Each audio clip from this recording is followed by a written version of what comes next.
like, nah, I got the better parlay. Argue about the spread, it's a fierce debate. But when it comes to Wildcats, they align their fate. Blitz the bookies where the knowledge reigns. Charlie and Anthony bring the heat like flames. Talking parlays, breaking down the games. Kentucky Wildcats, they beat the same drums.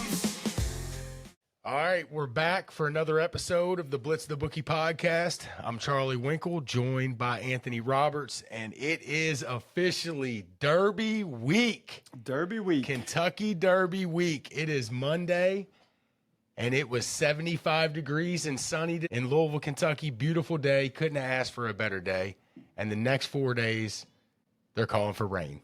But Saturday, the forecast is looking pretty good. I think it's similar to today. So might be a little wet during the week, but it looks like it's setting up for a nice first Saturday in May in Louisville, Kentucky.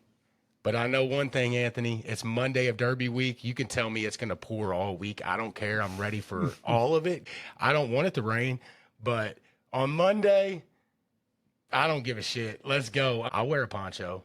I'll put my raincoat on. I got derby hats. I got one on right now. I got my derby hats. What about you? Rain ain't going to hurt us this week, is it? Nope. We already got tickets for Friday, so we're locked in. We're going regardless, and it's going to rain Friday too. I just seen a forecast for Friday. First time I moved to 50% rain. So from what? It's been like 20% rain on mine on Friday. And Mine's been on Saturday, steady. it's at 30 now, so it's scattered, but still. As long as it's scattered and not just a big front that comes through, for a couple hours, that would suck. But if it's just a little here and there, we got covered seats. We'll be all right. I think the only chance for the fronts to come through is tomorrow on Wednesday, from what my phone's saying. We'll see how it goes. So, of course, we said this was going to be an all-derby episode, but there was a lot of stuff that happened this weekend. I think we should touch on a couple things before we get to the horse stuff. Anthony, where you want to start? NFL draft? NFL draft. NFL draft. Everybody's talking about it. What's your first thought? For Shador? Just first thought when you think of the 2025 NFL draft? Shador. It's got to be, right? Yeah. To me, it's not that big a deal. I think everybody's trying to make something bigger out of it than what it is. And I might be wrong, and maybe it was the owners blackballing them or See, whatever. I don't think I don't buy into that. So here's my theory on it. There's only a handful of teams that are looking for quarterbacks. And if you take a quarterback high, that sends a message to the guy in front of you. So you really got to be careful. We talked about this during college football season. To get drafted in the NFL as a quarterback, it's hard. There's like maybe 5, 6, 7 of them drafted. And if you look at college football, you could argue that you are way better off if you ain't going to be that top 1 or 2 quarterback drafted to stay in college and make the NIL money. I've seen big arguments about that this week after the draft. I mean, Sanders would have made probably a nice chunk of change staying in Colorado. I'd heard an argument with Ewers at Texas. I think he's going to make like $1 million this year. They said he turned down quite a bit of money. Yeah, turned down $6-7 million. Yeah. Look, I'll be honest with you. I think he's silly. Well, here's my question. If an NFL team, one of those handful of teams that needed a quarterback, if they thought he was good enough, would they have drafted him in the first or second round, third round? I think so. Absolutely. No. I'm not buying into the blackballing thing. I'm not. I've heard it all this week, Anthony. The owners have blackballed him. I've heard the race thing. I've heard all the Sanders name. I don't buy into any of that. For one, there's been a lot of chances taken in the NFL draft as long as you're good enough, right? We've talked about this even with coaching our boys. And so here's my take on it. Sorry. I've said it all year during college football. I've never seen it with Sanders. One of my arguments was there's no way 2 of the best players in the country are on the same team with that week of schedule they had, and they weren't better than what they were. And when I watched Sanders, my eyes, it just never told me. Now, I didn't watch him a lot, so that was always, when everybody was telling me how great he was, I just kept saying, well, I ain't seen him enough. But when I watched him, I always say trust your eyes. And nothing, what he was doing, like grabbed my eyes. So that's where I was with it. But like you just said, Charlie, if you're good enough, the owners will take you. This is what I will say. We say with our kids, I'll come back to this. If you are just a stud, a can't miss, they're taking him. I don't care what his name is. But you can be mouthy. You can be a little cocky. Okay, if you're a stud, if you're a freak, everybody. people will deal with that if you are the top of the food chain. But if you are that borderline player, and I don't care what level you're at, if you are that borderline player. But we're not talking about a borderline player. I know, but listen to my argument. If you're that player, then you got to say all the right things, do all the right things, talk the talk, walk the walk, grab the clipboard, whatever it takes. With Sanders, he's never thought he was a. he might not have been thought that, but No, he never But that's has what thought that. But that's what the scouts thought. I mean, you read what they said. The scouts obviously thought that. There was a lot of hype that went around Sanders, dude. Like, I a heard lot of hype. I heard somebody make a good point. The media built him up, No doubt, to be this first round pick, and then the media is the first one coming back. Oh, well, this is the reason he wasn't this, and this is the reason he wasn't that. So didn't they have Colorado? I'm not blaming the media, but the reason the public thought that he was as good as he was, Hype factor. Most people had. Let's be honest. How many people, average people that aren't really big college football fans, how many people really have watched him play? Seriously. Oh, I'm with you. Unless you're a really big college I'm football with you 100%. fan. I love college football. I know you do. How many games did you watch of it? Maybe 2 or 3. I've only watched And 2 didn't or even 3, watch. maybe And didn't 4. even watch the full game. Okay. I just haven't watched them a lot. No. And I don't think most of the public has. So the reason that the public thinks that he was what he was, or what they thought he was because of the media. I'm not blaming it all on the media. I think the scouts were.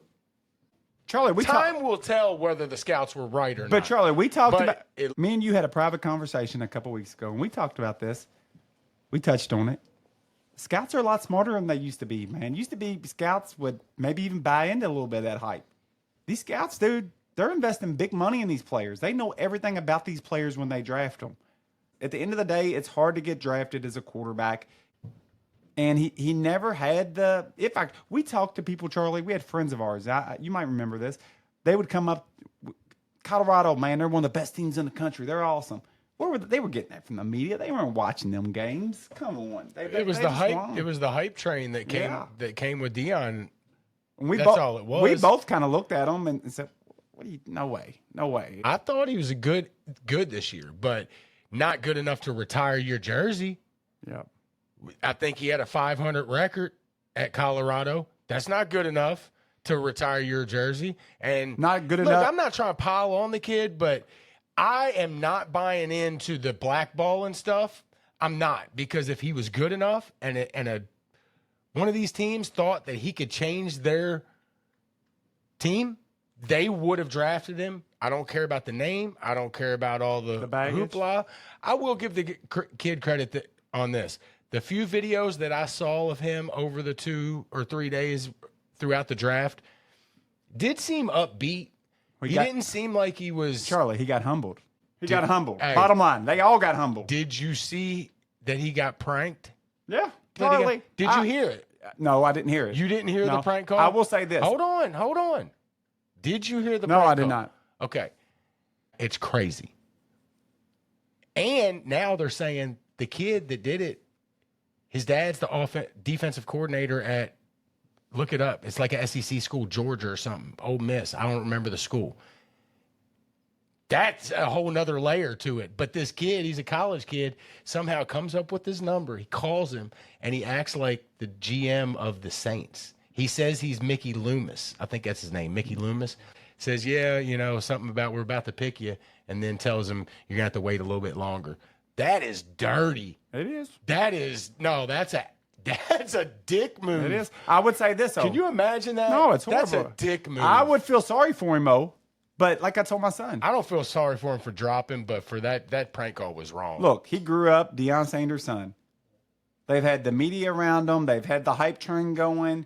They've done everything they can. He went and got Travis Hunter. Travis Hunter carried him. Everything that could be done. And he just wasn't humble. He was saying he wasn't going to play for this team or wasn't going to play for that team. Said he wasn't going to play for Cleveland. Yeah. Said he look. That's where he ended up. He got humbled.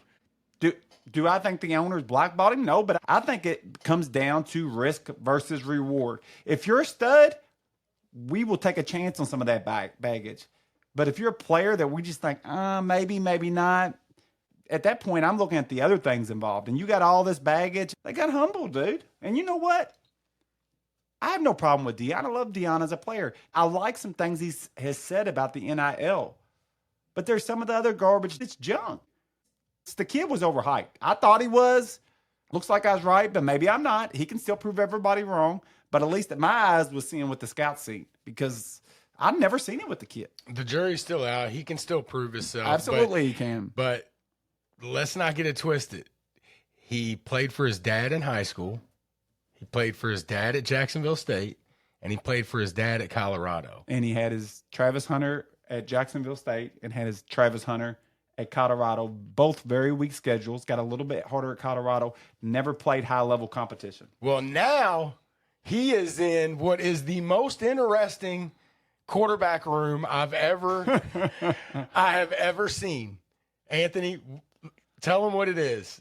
Okay, we got Cleveland's quarterback five-headed room. monster. For Five-headed one, before monster. you get started, I want to know from any of the listeners, do NFL teams in May typically have five named quarterbacks that you know who they are? I don't know if they do. I don't think they do. This is ridiculous. We can just call it like, the Cleveland Indians bullpen. It the is. Cleveland Browns It's bullpen. their starting rotation right here. It's the five. It's their starting five. So we got a couple old guys, couple younger guys. I guess they're going to throw a lot of darts at the board and see what lands. I like your idea of the Royal Rumble or something. Yeah, Just let's putting them in a ring. Put them in. Hey, So you got so who would win? Royal Rumble. Flacco. We got Flacco, who's like 40. he ain't winning. Too He's old. got we got Deshaun Watson, who's Pickett or Watson's winning the fight. You got Watson in there. You know his muscles are good because he gets all those massages. He's Pickett's good. a big boy. Sanders ain't whooping nobody. Kenny Pickett. Gabriel ain't whooping nobody. And then you got Sanders now and Dylan Gabriel. Who it's they Pickett or drafted Watson. too. It's Pickett or Watson. So they got five. Dylan Gabriel's getting his ass kicked in the Royal Rumble. So is Sanders. He's pretty skinny. Is he? Yeah, that's one of his things. He don't have arm strength issues. Like So you got Sanders in there with Flacco, and who else? Sanders, Deshaun Gabriel, Watson, and Pickett. It's Watson and Pickett. Pickett. Yeah, Flacco's too old. Yeah. You're saying Sanders he's too young and cocky and skinny. Yeah. He's grew up too rich. So who's that leave us with? Deshaun Watson and Kenny Pickett? Yep. Be a good fight. Probably a good Yeah, fight. I don't know. Two good athletes. I'd love to see that happen. So who's going to actually win the quarterback spot? So look, no way they want Flacco. He's too old. That's if nobody else can win. They have the old man around just in case nobody else can win, which is possible. Watson. I say Pickett's in there. Pickett's looking for his second chance. And I agree with that. But I do think that they're going to try Sanders or Gabriel. Yeah, Watson still wants to start, but man, come on. They need to get rid of him. That's just bad mojo. They just need around. to get rid of him. Yeah. Like you said, cut ties, give him whatever the buyout is, and get up out of here, dude. I think they're waiting for him to mess up. Somebody's done told him, dude, don't mess up. He can't stay away from those parlors. I guarantee you, they got him. He'll get in trouble again. Whoever How many is- times has he been in trouble? I Like don't every know. other year. Dude, that is so what they're waiting on. Would you agree with that? Probably.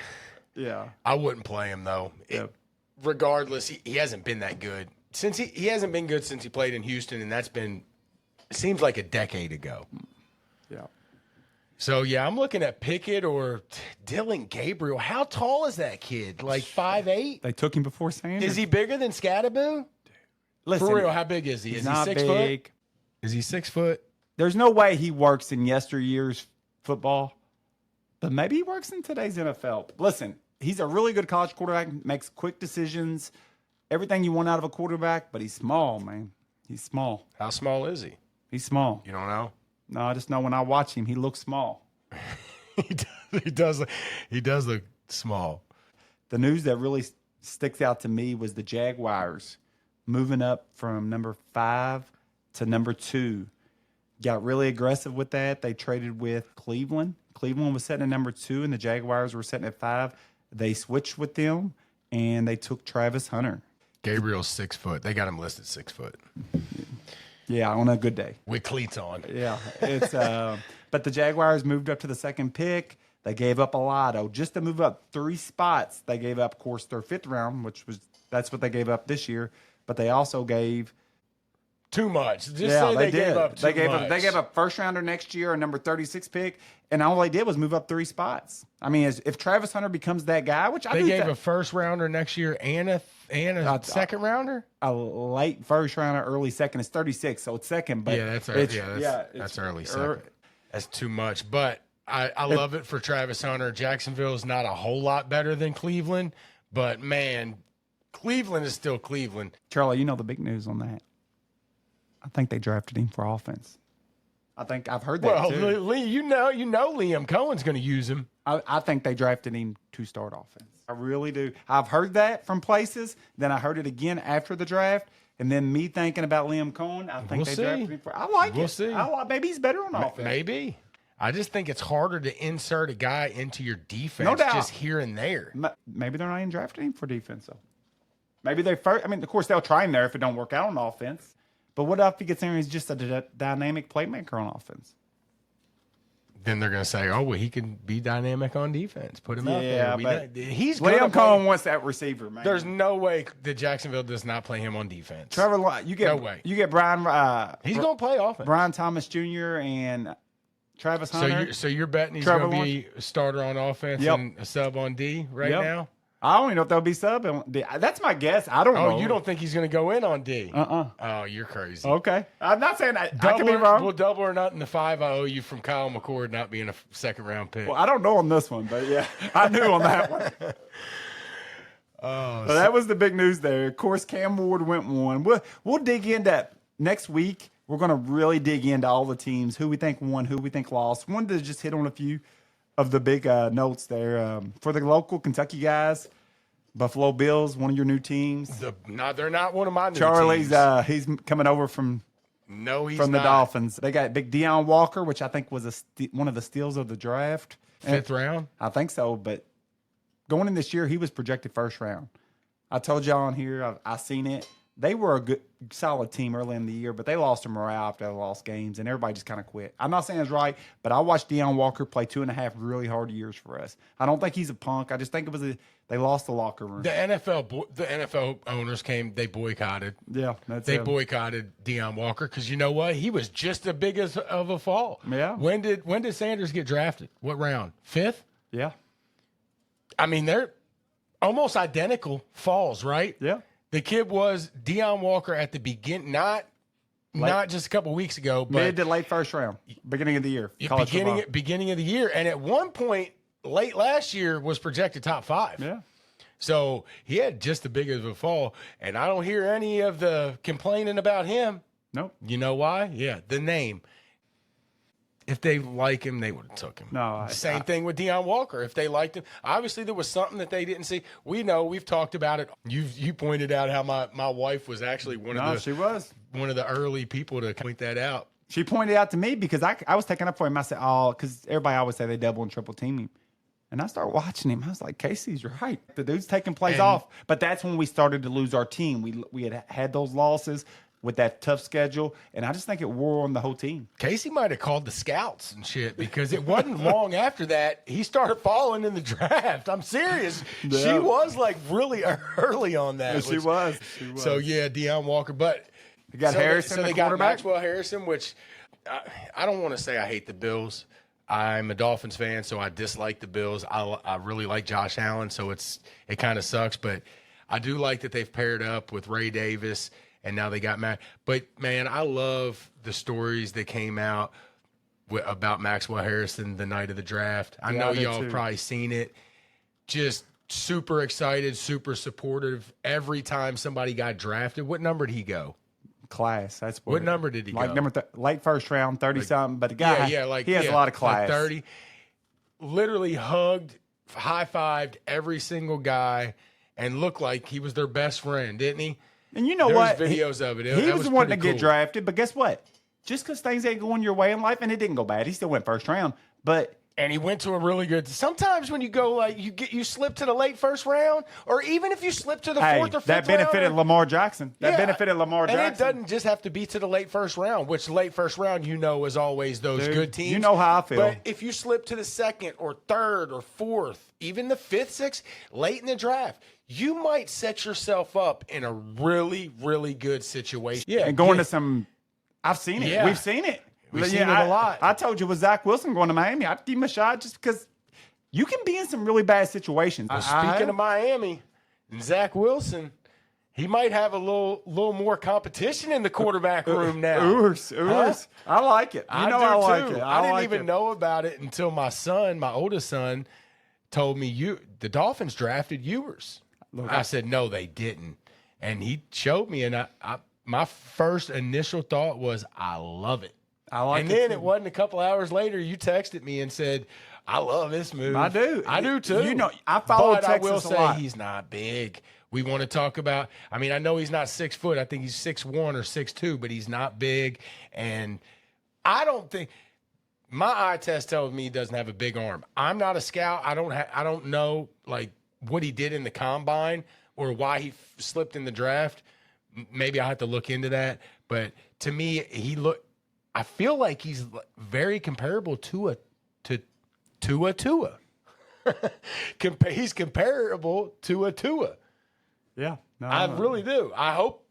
But I don't. Actually, they're saying he has I could be wrong even after reading this, Charlie. So I don't want to, because I'm not acting like I'm a guru on it, but I thought he was good the longer passes.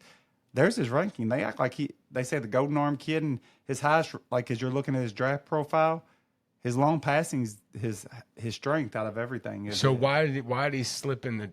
I follow Texas a lot. Y'all know that if you follow the podcast. I'm telling you, the reason I like the pick, look, he was one of the best quarterbacks in the country coming out of high school. He went to Ohio State, got paid. I forget who the quarterback, it might have been C.J. Stroud. I forget who it was, but he came to Texas, did great. But Sark's, his game plan all year was get that lead early. You said he started at Ohio State? Yep, started at I didn't Ohio know State. that. Yep, he was, I think it was maybe Caleb Williams. They were the top 2 quarterbacks coming out of high school. Was one of them.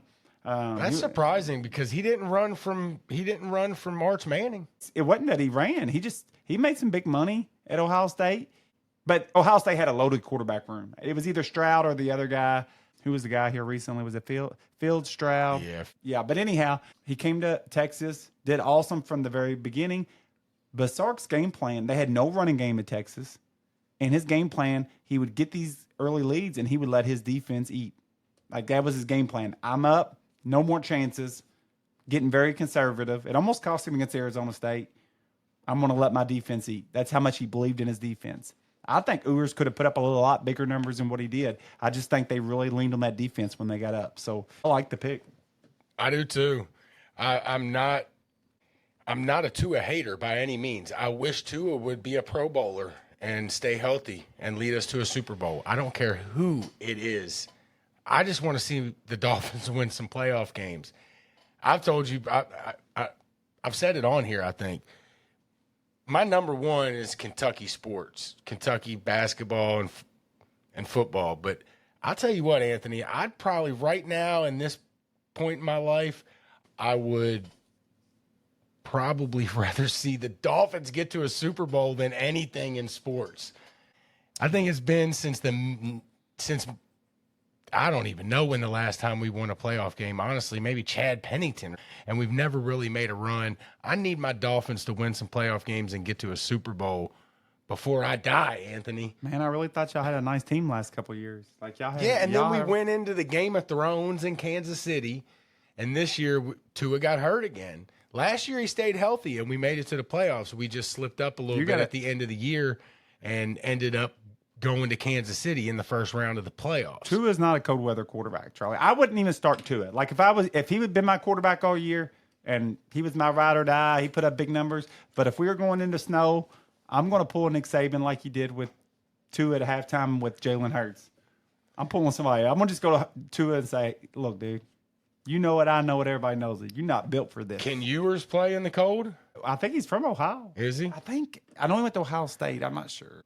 Look, I don't care who it is. I do like the pick. I like Ewers. I like Zach Wilson. I like Tua. One of them's got to be something. I need one of them to work out. I don't really care who it is, to be honest. Ewers is from Texas. Yeah, Zach Wilson's from Utah, so that's maybe your cold weather. I don't know if any of them can play in the cold. Utah, maybe, yeah. Zach Wilson's good. I hope he turns out to be good, but the Jets might have Jets struggle with chewed everybody. him up and spit him out. All right, anything else on the draft? Oh, Scatterboo got drafted. Scatterboo. I wouldn't have Went to drafted Arizona. him. I wouldn't have drafted him. I thought it was amazing what he did that night and that day, and I'll tip my hat to the guy. But somebody made the argument with Blake Corum from Michigan. I thought it was a good argument. Everybody says, why would you draft Scatterboo? Because he's hard to tackle. And somebody said, yeah, Blake Corum was hard to tackle too. Them guys in the NFL can tackle. Blake Corum's not a bust yet. He's only been in the league, by no means is he. 2 years? No, by no means is he a bust. But that was a big thing, coming out of college. Oh, okay, nobody tackling him. He's this bulldozer. Till you get to the NFL. All right, so I'm not adopting the Bills as my team, but I'm sure a lot of Kentucky fans are. And you already like the Bills. I got about three teams I like: Bills, Bengals, Rams, and I like them all three a lot. I'm probably a little bit more partial to the Bengals. They're kind of we don't got a home team here, so I like Stafford, I like Allen, and I like Burrow, and I like them all a lot, and it's hard to separate them for me. But if you told me to pick one, I'm probably going Burrow. I thought there was two definite can't misses going into the draft. The first one was your boy from Penn State, Abdul Carter. He went to the Giants. And the second one may be surprising to some people, but I think the tight end from Penn State, Warren, I think he's going to be a can't miss. And he actually was the second tight end taken. Yep. The Bears took Loveland, Michigan tight end. Yep. So, but most draft boards, we'll see how most draft boards have good. I agree with that. I do agree with that. I agree with that. I'm not hating on the kid, the other kid that the Bears took, but the Penn State guy, what's his name? Tyler Warren. Yep. Tyler Warren. I just think he's a can't miss. And he went to the Colts. Who knows? Maybe he's the next. Who was it? They needed who'd they have? Clark. I said his name earlier. They needed a tight end because they said that Anthony Richardson. Josh is yelling right now what it is. Dallas Clark. There we go. They say the Colts, Anthony Richardson has trouble with accuracy, so they wanted to get him a target that was closer to him. So they definitely were going tight end. The Colts, they got some nice players. If they can get Anthony Richardson playing good, good luck with that. Son, he's good. Watch. Anthony Richardson. He got beat by Kentucky. I got that card, Charlie. Anthony Richardson got beat by Kentucky. I think Anthony Richardson horrible, but we're collecting cards now, me and my son, and I bought this card because this guy was giving it away for a lot cheaper than what he should have, and it's like because he knows it's like 1 of 5, so I'm rooting for him now. Because he knows. Oh, I got it cheap. I got it for like $70. He's a like, 1 of 5. Get this shit out of my collection. Yeah. Let me find this sucker that'll buy this. But I did read, so of course I did my research when I went to buy it. They say they're still in with him. They still believe in him. They brought Daniel Jones in, really to kind of push him. Daniel Jones will push him because they are dead even. Yeah. Those guys are dead even. Actually, I think Daniel Jones might be a little better, and y'all know what I think about Daniel Jones. Every quarterback guy that watches Jones, they say, because, Jones can run a little. He's got a good arm. We've seen enough of him, though. We've seen it. How long did he play? And he's been on the Giants for, what, 5 years? Sometimes 6 years? Sometimes that guy don't know how to run offense up there. I do like him. You remember his first game? Yeah, I do. You remember his first game? The play where they... Was that the first game of his career? I don't know if it's maybe first it was game. His first primetime game. Yeah. Because I want to say it was a Sunday night or a Monday night game. What happened? It was something 50-yard run, and then he fumbled. Nobody touched him. Is that what it was? Yeah. Something like that. He's had a couple. There's a couple. Or no, he fell down. Did he fall down? Yeah. Did he trip at the? He did something. I think he went to spike the ball or something, or they downed the ball, and there was a bonehead play. No, he was running for a long touchdown in like his. I want to say it was his first primetime game, and he either fumbled or he tripped over his own feet and fell. Maybe did both. That could happen to anybody, dude. I mean, I know it's dumb luck, but I'm still not sold the guy's no good. I'm glad we got Zach Wilson and not Daniel Jones. Hey, I do think Daniel Jones is still all right. So. Anthony loves Daniel Jones. I just do it. The eyes, but I guess they're lying to me. They are definitely lying. All right, let's see. Before we get to the horses, it's a busy weekend, really. I know you don't watch the hockey. I've been watching the hockey. My Capitals are up 3-1. That's all that matters. Any fights? Yeah, there was a fight, actually. There was a fight in Game 3, I want to say, when we lost. Other than that, I'm cheering for the Kings in the West. I don't know why I kind of like the Kings. Charlie, people want to hear about the fights in hockey. They don't fight that much in the playoffs. Although they did get in a fight the other day. They might fight at the end of the game once one team knows they're about to lose. But I'm telling you, man, turn a hockey game on at least in the third period with like 5 minutes to go, 6 minutes to go. As long as it's a one goal, if it's tied or a one goal game, watch it for the last 5 minutes. I gotta at least play the sport one time to watch it. That's You've kind of never my rule. played? No, never put on a pair of ice skates. I've played on ice before. I am not a good ice skater, but I did play on ice one time. Have you really played hockey? Yeah, no, not in full gear. Like as a kid, I skated on ice and we played with no pads and I was falling all over. You were the like place like the little kid from Mighty Ducks, where he goes out to his pond out back, frozen pond. That's exactly what it was. But even better than that, we used to play street hockey right in the middle of in our court on the concrete. We used to play in either skates or rollerblades. Was that here in Louisville or no? This was in Maryland. I thought so. They didn't play that shit in Louisville. You had to have skates or rollerblades on, and Anthony, when I tell you we played full contact hockey, was it fun? In the middle of the street, we did. Thinking back on it, if I looked out the window and saw my kids doing what I was doing, I would strangle them. And I'm sure that the neighbors in my neighborhood, because we lived in a small little neighborhood, I'm sure they were probably looking out the window like, what in the? But I'm telling you, dude, we used to blast each other on the concrete. It was fun. That's probably what y'all liked about it most. Dude, it was fun. Goldberg, that's where they found, in Mighty Ducks, that's where they found the goalie, Goldberg. Hockey's not, lacrosse and soccer's huge when you're kids up in the Northeast. Hockey is not so, like, I didn't know anybody that played hockey in Maryland, but we played it in the street. But thinking back on it, we were crazy as hell for doing that. Anything with contact's fun when you're a kid. Yeah. Smear the, king of the hill, whatever, king of the ball. Smear the queer. We can say it. Smear the queer. That's what. Anything with contact. I seen a post asking, what did you call that game when you just somebody had a football and you just tried to tackle him? Kill the man with the ball. We called it smear the queer, but I didn't know there was like. Oh, there's all kinds of names for it. Depending on what, I guess, region you live in, it was called different stuff. I didn't know there was so many different names. Kill the pitchback tackle, kill the man with the ball. Kill the man with the ball. There was King of the Hill, I've heard it, or like something like that. Oh, we used to play King of the Hill was a separate game. Yeah. You had to have a hill for that one. Pretty much the same thing, though. Somebody's at the top of the hill. You just had to tackle him to the bottom of the hill. That's why we were...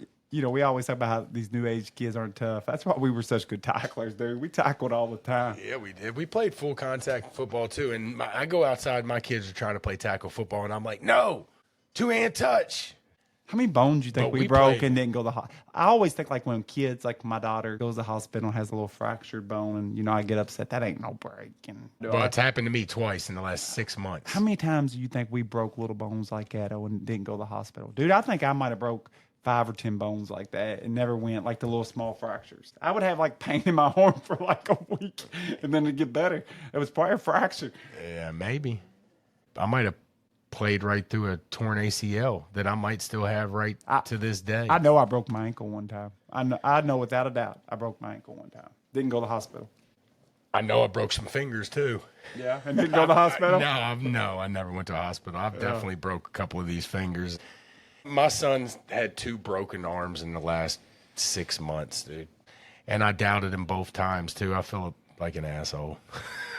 I did it twice. I'm never doing it again, Anthony. I get it. You know how I am. I'm kind of like you when it comes to that shit. But, dude, I questioned him the first time. He ended up with a broken arm. Then he hurts his arm the second time. Actually says I broke my arm. As soon as he did it, he says... I'm okay with the true breaks. Like, you showed me on x-ray and you showed me a break. I'm good with that. It's a break. Yeah, I get it. If you ain't been to the hospital with your kids lately, go there and give them some symptoms of a hurt arm. They will say, I had a doctor tell me, well, we can't see no hairline fracture, but it could be hidden up underneath there. So we're going to treat it like a break. You got to see something, don't you? Yeah, but I feel like you'll know. Charlie, both times, it took us 24 hours both times to take him to the hospital because, of course, his bone wasn't popping through his skin, and it wasn't really swollen that bad. The first one was. The second day it was swollen. But this time it wasn't. So it took us 24 hours. But I'm gonna tell you, the next day he couldn't even. Dude, See, y'all got that UPS insurance. We got what they call a high deductible plan. High deductible plan means you pay the first 3,000 or 4,000 of anything. So we make our kids wait 1 week. UPS insurance is not what it used to be. Well, I let me promise tell you, that. high deductible plan, when you have a $3,000 or $4,000 deductible, we tell the kids, let's wait a week.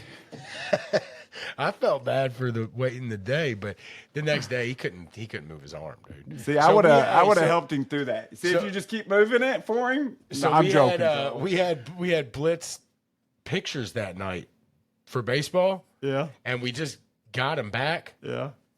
And Charlie's looking at him, and he looks at the one where he's got his hand like this with his glove on. All he's doing is just like this, and he goes, "My arm hurts so bad trying to hold my glove like that." That was before we took him. So he had a broken arm there in the picture. So, all right. I don't even know how we got off. No, it's good stuff, man. Look, talking about the NBA, there's a little bit going on. Playoffs are going on, but I think it's going to pick up next round. These early round games, they're kind of not blowouts. Some of them are starting to pick up right now. It is. So Knicks are up 3-1 on the Pistons. T-Wolves are up 3-1 on the Lakers. Lakers in trouble, going to go out. Lakers are in trouble. Celtics up 3-1 on the Magic. Pacers are up 3-1 on Milwaukee. So them are kind of not in hand, but they just need one more. Not to cut you off, as we record, the Cavs are up 56 points in the fourth quarter. I know you said they were up 50-something already. No, they were up like 48. They're up 56 now? They're up 56 with 5 minutes left. But that's 58. Make it fit. Oh, they took it off. They were up 3-0, so it's going to, I guess, end at 4-0. That team's ready to go on vacation. That'd be a sweep. The Heat's ready to go on vacation. No, they're going fishing. Yeah, they're going fishing. They're going fishing. To me, from what I've seen in the NBA, there's 3 teams. There's 2 in the East, Cleveland and the Celtics, and then you got the Thunder in the West. That's what I'm seeing. And that might be the case, but we do got a couple good series here. Tomorrow, we got game 5 of Nuggets Clippers. That one's tied up 2-2. That's been a good series there. I think we're going to get some good series, but I think they'll be in the next round. So you didn't see what happened with the Knicks, right? No, I didn't. Heard about it from you. Yeah, so the Knicks did kind of get away with one. So the Pistons had the ball with, 6 or 7 seconds left, down 1. Ball goes up. There's a scrum under the basket for the rebound. Somehow the Pistons guy gets it and kicks it out to this guy in the corner and gives him a quick pump fake and gets the guy in the air, jumps up, shoots the 3, and gets a lot of contact, Anthony. A lot of contact. With the series at 2-1. It was 2-1. So if the other team would have won, it'd been 2-2. Now it's 3-1. There's a huge difference. So they were down 1. He definitely got fouled. They did not call it. Would have put him on the line for 3 shots. Down 1. At least about a 90% winner from there. Close to it for sure. All you gotta do, you gotta hit 2 out of 3 in the NBA. And then even if you just hit 1, you go to overtime, you got a 50-50 chance from winning from there. You're a 90% chance from winning from there, at least. NBA comes out either that night or the next day and says they made a mistake and it was a foul. What do you think about that? I think the Knicks deserve a break. Well, they got one. Well, I'm just saying. I know. I'm not hating. You know, I picked the Knicks, so I wanted them to win. Look, I will say I hate that for the Pistons. I do kind of like this Pistons team, though. I do. Kay Cunningham's got me. I like that guy a lot. I know I said it last week, but you're right, though. The Knicks are probably, their fans are probably like, y'all need to shut the fuck up because we've had years and years of unlucky situations. So really, without bitching, I don't feel like you hear them cry a whole lot. Knicks deserve a good team up there. You know I'm cheering for the Knicks, but they did get lucky right there. Does suck, man, because that is a huge difference, like you said. Oh, huge. That made it 3-1, and now they're going back to New York. 3-1's close to over. It's not over. It's not over, but 3-1, you have to win 3 straight. 2-2, you're in a dogfight. And they're going back to New York, so that's trouble. So that's tomorrow too. Yeah, that's tomorrow. We got a couple good ones there. If the Pistons can maybe fight back and make that 3-2, looks like the Pacers and the Bucks. I haven't watched any of that series. Pacers getting on. They say Pacers, that was a bad draw for the Bucks. They said Pacers, that's just a team that's had the Bucks number. Lillard. Lillard? They say he maybe busted up his Achilles. Yep. And he just came back from the sickness or whatever. Getting too old. Dude. And then I think they said Achilles, man. You know what this Hate usually that. is a sign of, and I hate it because I like Lillard. Sometimes you just start to get old. You got to hang it up or – What do you think, Giannis? He's on his way out of Milwaukee, right? This was their last chance. They got Lillard. I feel like he asked for another player. You know he said he would stay there. He said, "Get me another player." I almost think he handpicked Lillard. It just hasn't worked out. You know, reminds me of Kevin Garnett up in Minnesota a little bit. But Giannis did get a championship Yeah, in he Milwaukee. did. So I always feel like Kevin Garnett spent his best years in, kind of wasted them in Minnesota. I think Kevin Garnett was really good. He got him a Kevin championship in Boston. Yeah, he's one of my maybe top 15 or 20 players of all time. I like him. I like Kevin Garnett a lot. How good do you think he was? You think he wasted some of his prime years in Minnesota? I mean, he wasted them in terms of having a legit shot at a championship. But Because when he went to Boston, he was nasty in his early years. I know. Kevin Garnett was nasty. I feel like at Boston, now, Minnesota sucked. He was still good at Boston, but he was like a veteran that was using his crafty skills and his. He was still a killer, but he was in Minnesota, dude. He was a freak. Oh, dude, he was definitely one of my favorite players. Top 20. It's hard to narrow that down. He dunked on you hard. Yeah. Plus, I told you I've cheered for the.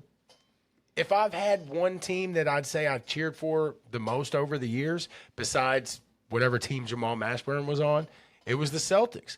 I love Paul Pierce. Even before they got all them, I cheered for the Celtics. But when they got that big three, I was all over that team. So, yeah, KG is one of my favorite. There's another good series that's tonight, the Rockets and the Warriors. Warriors are actually up 2-1. You know, LeBron's first part of his career, I was a big LeBron fan. I've went up and down with LeBron, too. When I first watched him, I thought he was going to be better than Jordan. I don't think he ever got there. Not that he ain't skilled enough, because he is. And he might be the most skilled. When I say skilled, not skilled, talented enough. But I just don't think he ever got that killer instinct. And really, I got off from him when he started winning. I'd watched him, I think it was series maybe against Dallas or somebody, but I was just seeing him. He kept passing the ball at the end. And I said, dude, I'm done with him. And that's when he started winning after that. But I was a big LeBron guy. I'll still say one of the most amazing things I ever seen, he went to Cleveland. And Cleveland was the worst team in the NBA. That's why they had the number one pick. And didn't he take him to like the championship of the first year or second year? That's unheard of. Look, everybody talks about how great Victor is, and he is good. They're still not that good a team. LeBron took a really bad team and took them to the championship really quick. We can have the LeBron debate here in the next week or two. I respect the guy. I went up and down with him. I liked him early in his career, then. But he's crazy talented, right? Oh, yeah. Crazy. Oh, okay. Yeah. I respect what I'm watching. Yeah, me too. I respect that in 10, 15 years from now, I'll be talking about, man, I was lucky to see LeBron play. I mean, I can respect that. I don't like the antics with the crying and the flopping when he barely gets hit. That's the stuff I don't like, but that's a discussion for a whole nother day. But I've been up and down. I do absolutely respect. You know, Anthony, that I can respect greatness. You've seen me do it with Tom Brady, right? Yep. You almost kind of see me go from hating Tom Brady to actually liking him towards the very end of his career. I got to the point where I would just respect what I'm watching. So I got that way with Kobe. I was not a Kobe guy. I wasn't super early, but later in his career and definitely after, yeah, I mean, he's spitting image. There's nobody. We'll talk about some of that. Spitting image of Jordan. Look, I said for a lot of years, Bo Jackson was the best athlete I ever seen.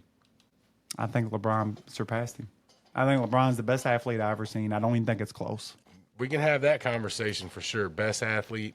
He's a freak of nature, dude. Oh, no doubt. He's 40 years old and he's still putting up. He's not just out there getting 10 points a game. He's still dominating at points in the game, and he still goes up and dunks the ball and makes good. He had a big block the other night. The Lakers are down. Dude, when he The was Lakers are down. when he was young. What, 3-1? It is 3-1. You know, people always talk about it, but I truly believe when he was in his prime, you could have took him to an NFL team and they would have had him ready to play tight end in 2 months. I All right, truly let's believe get that. off the LeBron. Let's get off LeBron. I'm with it. What do you think about the Rockets and Warriors? I like the Warriors to win that. They're actually, the Rockets were the higher seeded, were the lower, however you want to say it. They were the better seeded team. I like the Rockets. I like the Rockets. You think they come back? They got this one guy. It's a big game tonight. They got that one guy. I forget his name. He's a foreigner, I think. They got to win tonight. We got a good card of him, so we'll be rooting for him. It's all about the cards now, Charlie. It's all about the cards. We're me and my son, we're into cards right now. So I told him they were wasting money for a long time, and I finally broke back in just the old habit that I brought back from the dead. That Amen Thompson, that's the dude that they got that's nasty. Amen dude. Thompson. He's good. There's a lot of good players like you. They're not household names. I've learned that. Guys are different when they get to the NBA. Some of them, are just freak athletes, and they really take to the NBA. And they might have just been a mediocre player in college, but they're just a freak athlete. They go to the NBA, and I feel like they're not building their brand up. I guess because they jump college team to college team, but like they don't have these big brands and identities. And I think that's why a lot of people don't know some of the NBA players now, because I feel like college almost allowed you to build that brand and kind of who you were. And hey, that's Rodney Rogers, or that's, whoever. I feel like some of these guys, you really got to be tuned in to know who they are, and they're really good players. A lot of foreigners, I guess, so we don't see a lot of those. More foreigners than ever are being drafted right now. Maybe that's part of it, too. We don't see those players play in college. We're going to have one at Kentucky this year. I told you, me and Rex pulled that card. It was 1 of 10. His name was Donovan Klington. I said, that's a nobody. I looked it up. He was a number 7 pick, and they had a really impressive rookie year, and they're saying how much potential they think the kid has. All right. I thought I knew about sports. Need to tune in on NBA, I guess. All right. It's Derby time, Anthony. Yep. It's Derby time. Derby. I love Kentucky Derby week. I don't care if it rains. I'm going to the track. You got to figure out what's up tomorrow. It's raining. I can't work, I will be at the track. I'll be there. It's just a matter if I take my son with me. Depends if he got this. They ain't playing no baseball tomorrow. If he don't go to school, he can't play. But it's supposed to rain. So, yeah, be ready to go, man. Be ready to go. Get Rex, and let's go out there tomorrow. It'll probably be a little rainy. We'll hang out underneath. No, dude, rain don't stop me at the track. And I'm not worried about the rain. Not worried about the rain at all. I'm excited. Look, I'll probably be there every day. I met my wife at Oaks. For people that don't know, met her at Oaks about 22 years ago in the infield. I can tell you this. I can show you the exact spot where I met my wife. So Oaks is always kind of a special day to us. Really, kind of what we celebrate our anniversary. We celebrate our wedding anniversary, but we kind of celebrate more on the first day we met. And I tell people Oaks is just as big as Derby. As far as the experience, I know the Derby's bigger on a national stage, but it's the same experience when you go to the track. Both, there's a lot of energy, both pretty much a sellout, kind of the same experience. I say that, but I guess I've never been on the clubhouse side on Derby. We got us some clubhouse tickets, though.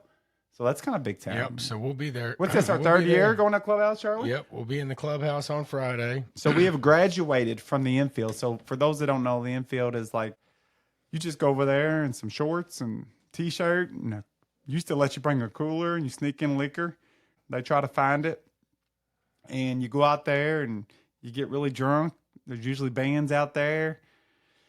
And that's what you do when you're young, because you're on limited budget. That's probably where you would rather be. That's where all the high school kids are at. Yeah. You used to be able to get in for $20. Now it's what, $85 to get in the infield? I don't even know how much it is, but it's getting close to $100. That's stupid. When we were young, it was like $20, $25 to get in the infield. I want to say high school, it was like 20 for Oaks and like 35 or something for Derby, and then it was just up and up and up. I don't know what it is now, because I haven't, like you said, we kind of. You know what I love? Used to love to watch on the news for Oaks and Derby. Every year, the news guy would be there, and they were right there by where they were bringing people in the gates, and security's checking them for liquor. Everybody's trying to bring in liquor because liquor is really expensive at the track. So everybody's trying to sneak in liquor, their coolers. And just all the creative ideas people would come up with. They would take sandwiches and wrap them in saran wrap. They'd cut out the inside of the sandwich, put a pint there. just a lot of crap. I heard stories of guys going to the racetrack earlier that week, going out to the infield, burying it in the ground, and then digging it up. It's just a lot of creative ideas. I remember one time I went up to a vendor. They had kind of a younger person there. I gave him like $100 for a bottle, which it might sound like a lot, but when you're buying drinks that are like $15 a piece and they just put a shot in there, it's actually a really good bargain. But just all the creative ways that they used to bring in liquor to the track, and I grew up by the track, so just I had little one memories of like I that. had one of the funnest days of my life in that infield. Yeah. Junior year of high school, pouring down rain, mud puddles all over the place. Everybody ended up in the mud. Was it the mosh pit over by the concert? And there was a mosh pit everywhere. I got my brains knocked out, dude. I'm just going to tell you, I feel like This was 98. This was So you were Oaks. junior. We're same age. So you're Oaks junior. in 98. Well, I'm gonna tell you, I got my brain. Look, they had a mosh pit out there, not the eruption, but it was concert. They had a mosh pit. It's mud. Everybody, I'm out there like an idiot. This dude blindsided me, dude. It was a cheap shot. What, sucker punch? No. Mosh pit. Everybody's banging into each other and stuff. I got you. Dude, knock my freaking lights out, dude. It was a dirty move. Did it knock you out? Borderline. Like I wanted to be Just knocked seeing out. stars? My back, everything. Cheap shot, but you're one that it's kind of what you got to expect everything when you're in those things. So I blame myself for jumping in there. You know, I just thought I was invincible. Had a little liquor in me, and man, I just got my bell rung. It's wild in the infield. That day was awesome. Like I said, everybody ended up in the mud. A couple of my buddies ended up fighting somebody, and since they were all muddy and I was all muddy right next to them, we all got kicked out. They put us on a golf cart and escort us out. Everybody's cheering for us on the way out. We're flipping the cops off while they're riding us on the golf cart. One of the greatest days. It's good stories. But yeah, we have luckily been able to graduate to over on the good side. No, we have.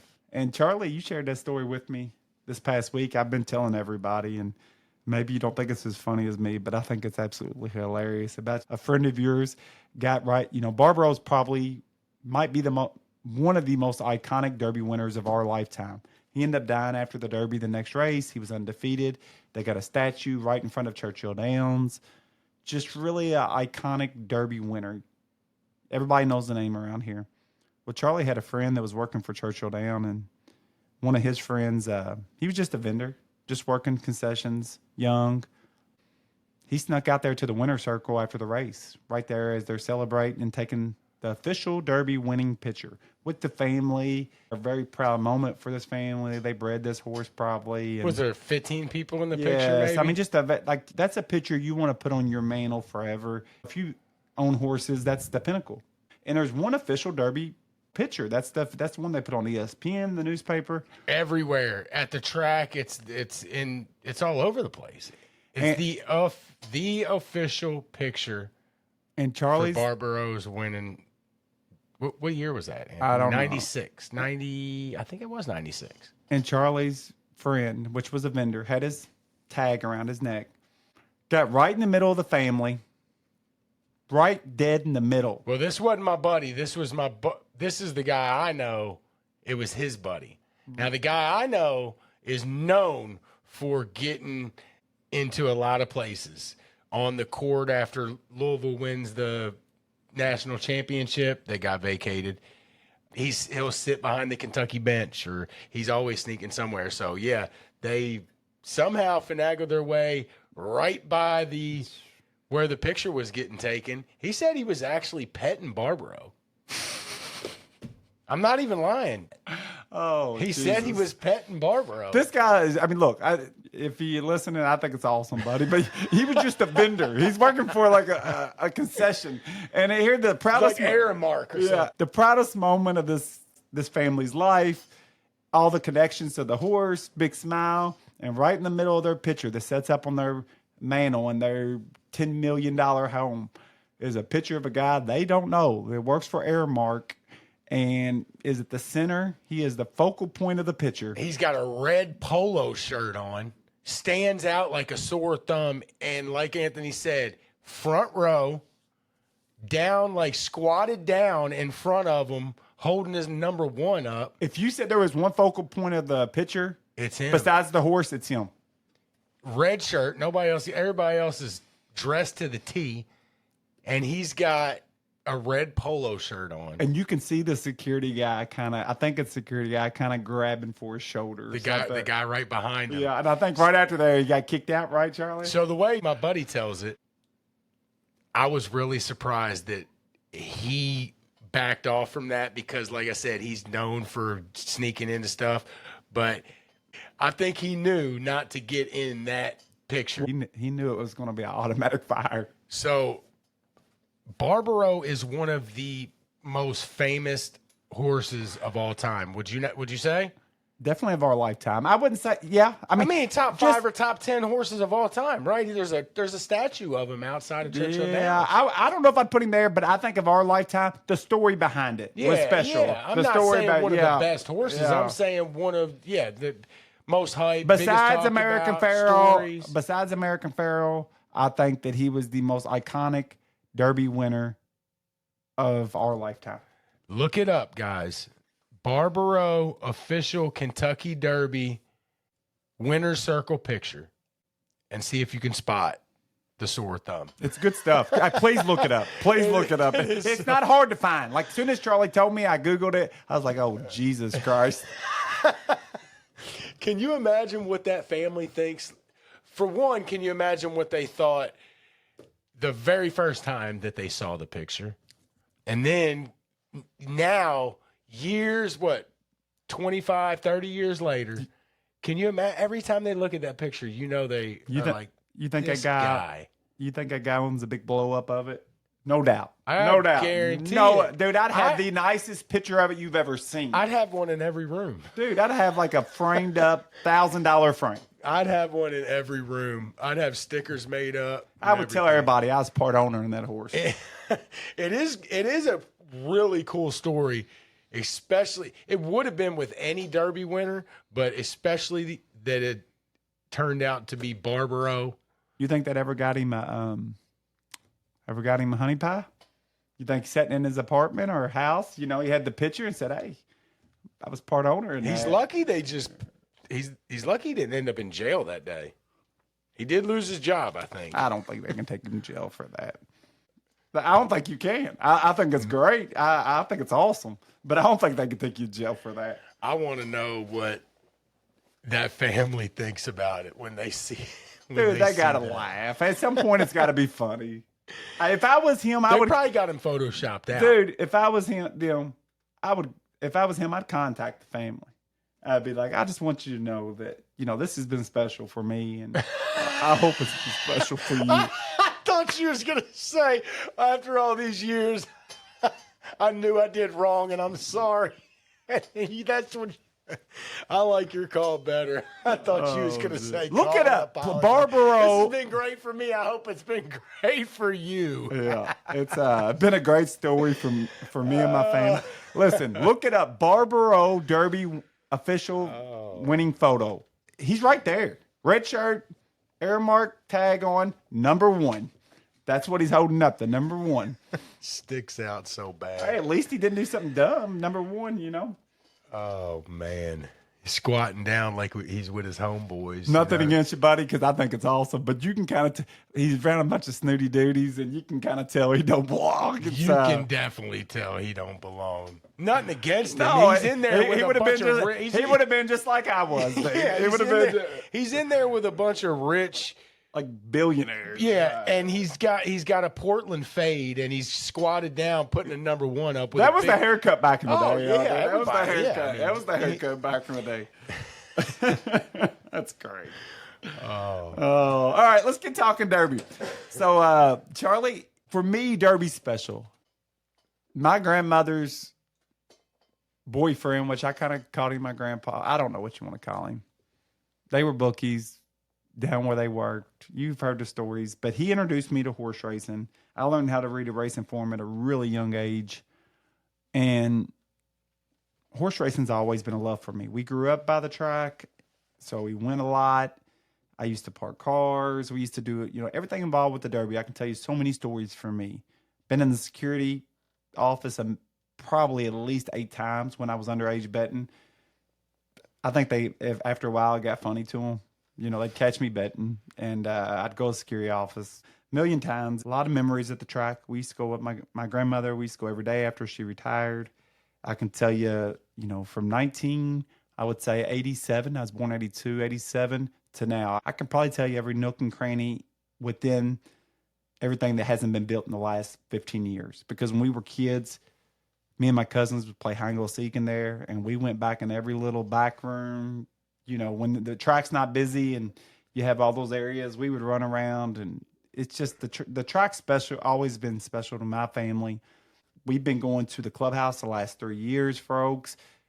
It's Derby week, and Derby week's always been special to me, and it always will be special to me. And I'm just super excited it's here.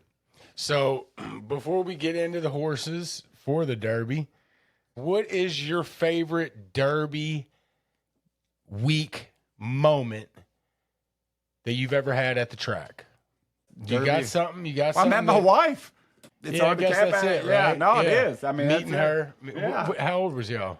18. No, I was. Is it what, No. senior year? No. She was 17. She turned 18 in a month, so I was a cradle robber. So what was that? Your senior year? No, I was out of high school about a year or two, so I was 19 or 20. So I'm about a year or two older than my wife. So somewhere in that age, but I could take you right to where I met her at. All right, so mine's not as exciting as meeting my wife. I didn't meet my wife at the track, but I do have a cool story. I've told you, Anthony. I don't know if you've ever been on the backside for Derby, but it is the best experience to me, and I think for a person like you I've never been. That really enjoys the horses, I think you would absolutely love it. Now, somebody that wants to be up in all the glamour, because it's totally different. It's totally different from being, I get it, on the front side with all the glitz and glamour. You are on the backside. If you don't know what the backside is, that's where the horse barns are at. That's where all the horses, before every race on Derby Day, when you're hanging out back there, you see all the horses filing out to the track. And after the race, you see them all coming back in. So being there on Derby, Anthony, is really cool, dude. I bet it is. Charlie. You literally can stand there by the gate and watch the horses come out onto the track from the backside to walk around to the paddock. The Year Always Dreaming one. Yep. I had Always Dreaming. 30 minutes after, and we lucked into this, 30 minutes after the Derby, they bring the horse back. They go straight for testing. You know that, right? Yep. They go straight for testing. We were probably headed out. And the next thing you know, we're just walking through the backside, and we see this horse walking through, and just had a couple more people around him than, usually you just got a couple handlers and maybe the trainer or maybe an owner or something, just a couple people walking with the horse. Seen a horse walking with maybe 10 to 15 people. It was Always Dreaming. We followed him right over to his barn, stood there for probably 15, 20 minutes, watched him give him a bath, and we were there with maybe 15 people. Yeah. That's cool. 30 minutes after the horse cool. just won the Derby, I'm standing there 10 feet from the horse, watching it get a bath. And I'm telling you, I'm not lying when I say there was no more than 15 to 20 people. It was not a crowd of 100, 200 people. It was like 15 people. We just lucked into it. That's cool. So I'll always remember that. I thought that was I think it's awesome. That was really cool. I'm jealous. I was actually on the backside the year maximum security got pissed at? disqualified. No, he didn't get pissed at. Yeah, disqualified. Disqualified. Country House. Yep. We actually saw Country House walking through the backside too. We didn't follow him, I guess. You know why we didn't follow him? Because you remember how long that inquiry took? Forever. Yep. Forever. Like, I want to say it was like 40 minutes. Am I wrong on that? It was like 30, 40 minutes. Long. They didn't want to do it. They had to. It was. They did not want. I swear it took 30 minutes. They didn't want to. At least. Everybody was upset. They didn't want to do it. I had the horse that he did it to, They had to do it. Maximum Security. No, that Ward of the Wheel. That's who. Oh, yeah. that's the They had to do it. Well, he was great. He was making a really good move. He was at a good spot making his move. He was in great position, and he just straight cut him off hard. That was your horse too. No, I it remember was. that. No, it was. I knew it right away, Charlie, because I was cussing, and I said when he passed by, I said there's going to be an inquiry. But they didn't bring down Monarchos when he cut off an invisible ink, and I had invisible ink. And even though Monarchos was much the best, I still think he probably should have brought him down. If you go by the rules. Yeah, so we had to stand around so long waiting for the result of the race that by the time we ended up seeing Country House walking by, but it wasn't the same. No. It's Country For House. one, we Country waited- House didn't win the Derby. Did Yeah, and it was raining that day. Yeah. Wasn't it? Wasn't the track muddy that day? Maximum Dude. Security won. I think it was. Country It House rained better all be day lucky that- that Rich Strike ended up winning the Derby because Country House probably would have went down as the worst Derby winner ever. Yeah, Rich Strike never won a race again. Strike Rich was a Strike's the bum. one that was the 21. He was a bum. 20 son. number 21. No. He's on juice. I'll show y'all the video one day. The horse was on juice. After the race, he's all veins coming out of his neck. He's supposed to be tired. He's trying to bite he was outrider. trying to bite. Dude, they put too much stuff in him, dude. Put too much The horse was a bum. And That's the horse I was trying to remember a few weeks ago when you were talking about who was the horse? Forenzi Fire. yeah. Forenzi Fire was trying to bite Yeah, but that was just out of pure during a race. That happened during That the was race. cool. That was cool because that was being competitive. This horse had too much drugs in him. Rich Strike's trying to bite the outrider. After a mile and a quarter race, which you should be exhausted. And then tell me his veins weren't popping out of his neck and he wasn't sweating all crazy. Charlie, he was. Well, they go get tested. Yeah. Badford got caught a bunch too before they called him out. They don't want that black eye either. They were forced to do Well, something. Maximum Security, after getting bumped in the Derby, They didn't if want you to take- remember, they didn't want to it take him wasn't down. long after he got in trouble for juicing, didn't he? Yep. No, he went to Badford's barn. Yeah. That'll do it. It's Bafford's back. Yeah, he is. Badford is back. Badford is back. One cool story, not to interrupt you. I want to tell I told you the wife, and I remember one cool, real quick, and I'll be super quick. One time I was leaving the track on Derby week. I'm a horse racing guy. Gary Stevens, one of the greatest jockeys ever. He was doing his little show inside there. He was leaving. We were walking out, and he was walking out to his car, and we were walking out together, and we just happened to be in the same direction. And then after a while, I needed to go off to my car, but I just kept walking with him. I got to talk true horse racing. He could tell I knew what I was talking about. And I think he kind of respected that. Got to talk true horse racing, like strategy of what was going on, coming up in the Derby and different things for 15 minutes with Gary Stevens. That That's was really cool. cool. No, That it is. that is cool. That was cool. So I know we've talked about the new documentary on Netflix that I've watched the first 1.5 episodes, but you're gonna have to watch that by next week. We're gonna do a review. Okay. I think we should do a review of each episode of that. I'm telling you, you're really gonna like it. They kind of follow a owner, the horse, and the trainer and the jockey. So they kind of look at all different aspects of the racing industry, and it's pretty cool. And they're following some of the horses from last year that were trying to win. They followed Fierceness, they followed Just a Touch, and then in the third episode, I actually fell asleep. I woke up. They were in the third episode, and they were Mystic Dan. They're talking about in the third episode. They so followed it's pretty three. cool. They followed 3 good ones. I think there's like 5 or 6 episodes. Mystic Dan's in the third one, so maybe the 4th and 5th episode change up the format, or maybe they just.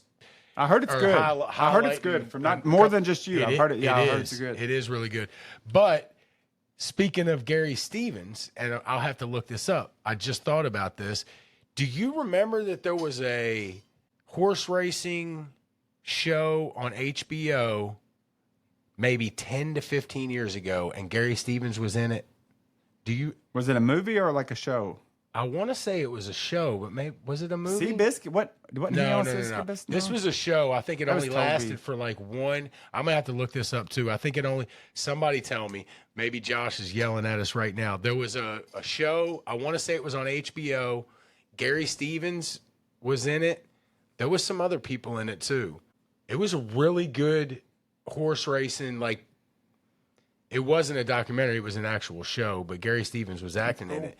Pretty good though. I can't remember what it was called. I'm gonna have to look back at it though, and we'll maybe go back and watch that too, because that was something that you would like too. Can't remember what it was called.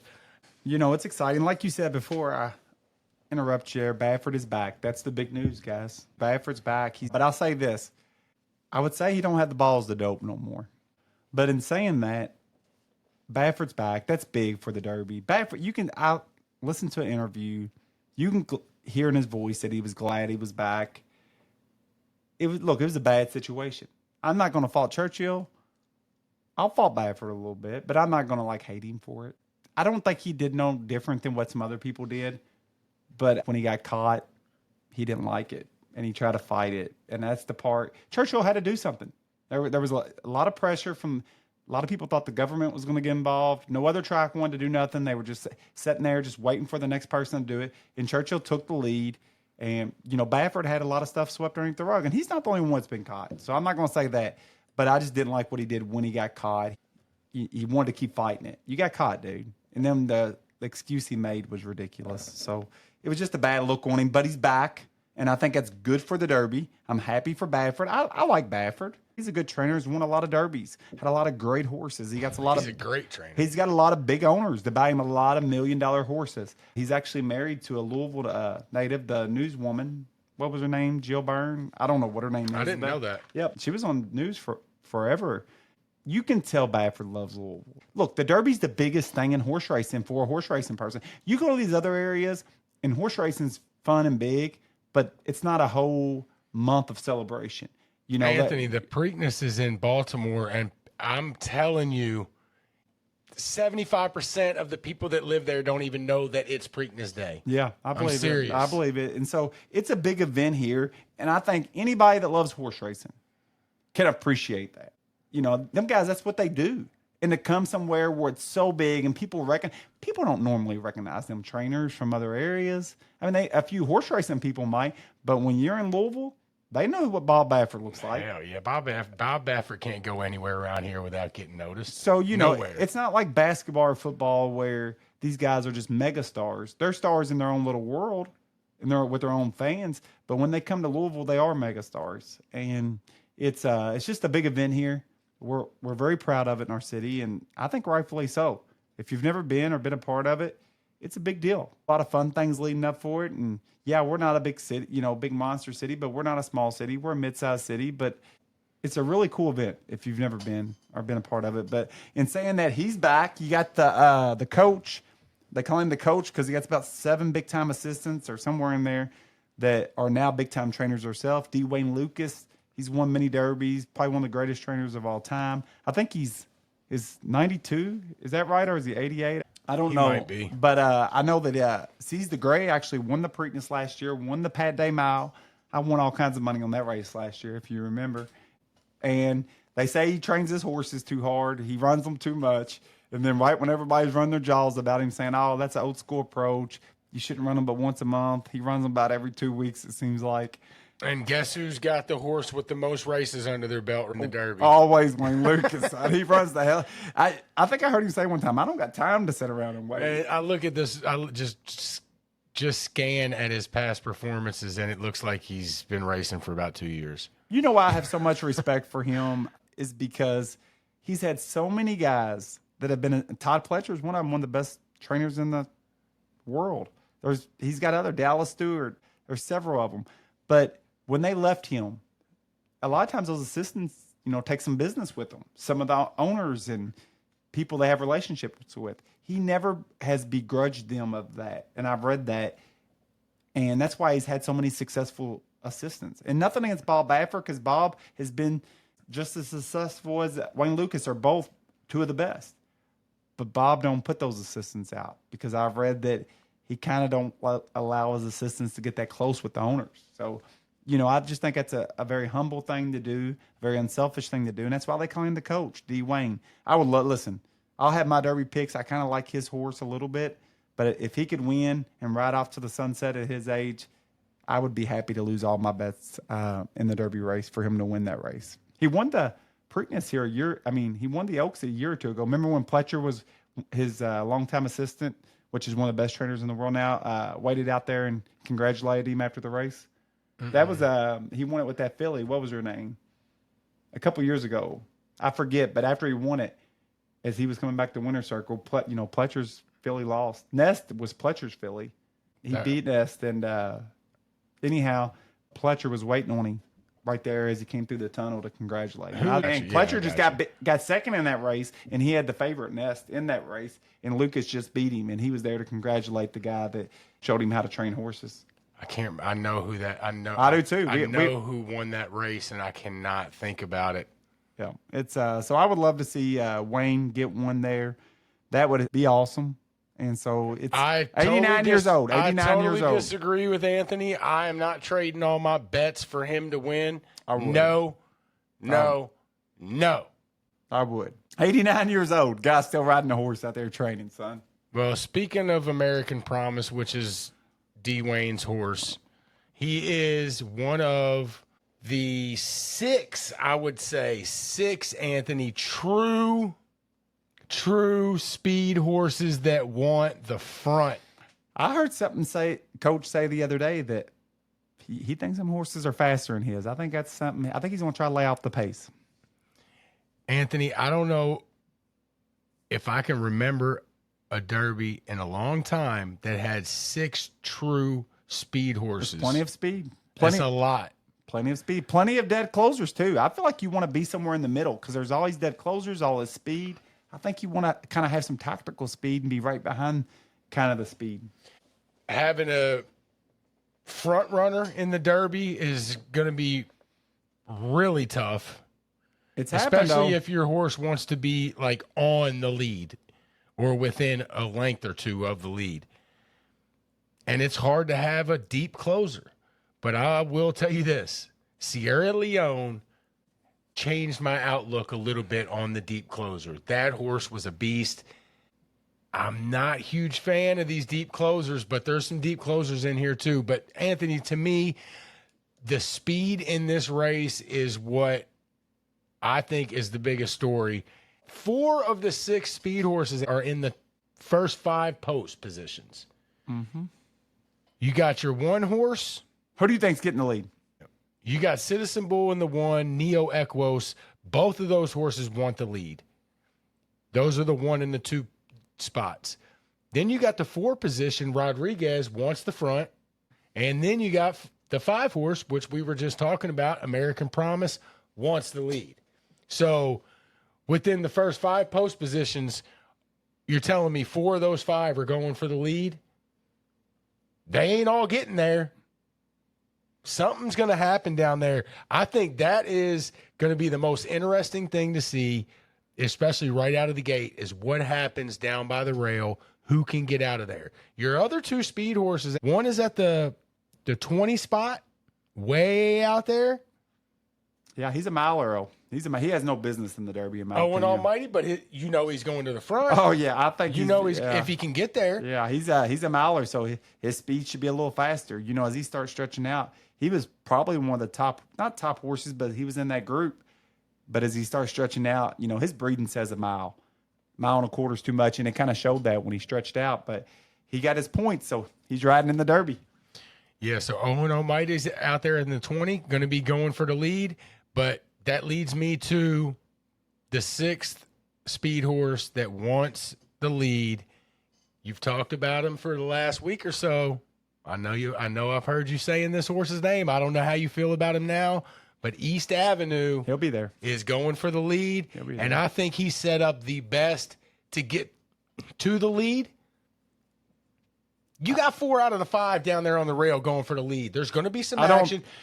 Somebody's going to come in on them. Yep. I just think that something's going to get broke up down there on the rail. I question if the 20 is going to be able to get out there. Maybe he can, but I like the way it sets up for the 12. I think East Avenue, along with 1 or 2 of the horses on the rail, and possibly who do you think gets the lead? 20. I think going in the first turn. I think East Avenue gets it. I don't hate that pick. I'll say that because I do think you got to break good to get the lead. Oh, you definitely got to break good. There's no doubt. He could break bad and be out of it right off the jump. But I think the fastest horse, I'm not saying he's the best. He will be in my Derby tickets, though. But I think the fastest horse that wants to lead, I think it's Citizen Bull. I really do. I think at the one post, I don't think he has no other option. Oh, he's got to go. He's got to go. Gotta go. And I think he's fast. And I watched him. But Neoletros is going to go right there with him, Let me tell you one thing I think's cool about Citizen Bull. I forget what race it was, but he stumbled out of the gate. I watched that horse recover so quick. He was athletic. It was an athletic move. He went down, but then came up running and went right to the lead against some really good horses. Yeah, that was two back. Dude, that was impressive. And then he got pressed. Maybe that was the Santa Anita Derby because he got he did that. That was the Robert B. Lewis. No, you're right. You're right on that. But I'm going to tell you, so I think he could get the lead. I do think American Promise is going to try to set off from it. I don't think he's going to be far back. I think he's going to try to set off from it. Rodriguez, I think if you try to fight for that lead, I think could be suicide for you if you got a few of them up there. But then I've seen that happen where everybody's thinking that, and then somebody ends up getting not too hard of a lead. Does that make sense? What I'm saying? Mm-hmm. Like everybody's kind of scared of it, and somebody goes for it. But I like your East Avenue. I think East Avenue's a really good horse too, and I do think he wants to be on the lead. So yeah, I don't mind that pick at all as far as being on the lead. It's going to be tough up there. One or two of those horses down on the rail is going to get there. I just don't know if all four of those five are going to get there. I have the least confidence. I'm not big on the American Promise horse, but I have the least confidence in Rodriguez for some reason. I'm not big on that horse. Well, he was out of Authentic, and Authentic took time to develop, and he just won the Wood. But he did get to the rail and speed at the Wood. I mean, that's always been a kind of at Aqueduct. If you get the rail speed, that's always been a thing. Kind of had everything his own way. The horse that closed second into that and kind of went wide around both turns. He's only raced 3 races. He's out of curling. He's Rapoli's horse. Rapoli usually has the favorite, but this year he's coming in under the radar. That's my horse. It's Grande. That's your top pick? My top pick. Top pick, Grande. Grande, 20-1. Grande. I like some other ones, though, but that will be I always have one horse. You hear people say, big Derby winner, and they got 5, 6 horses. If one of my other horses wins, that's great, and I hope I have them in my tickets, and I will. But I'm not going to claim that I want, pick the Derby winner. For me, you get one horse to pick as your Derby winner, and for me, it's Grande. He's 20-1. I think he's great value. I think journalism's really good at 3-1, Charlie. We might look back and say that was a steal. He's really good. But I'm with you. He's faced some small fields. I do think there was some talent in those fields. Though. Some small fields. He's only faced 5. Yeah. Every time out, except when he broke his maiden.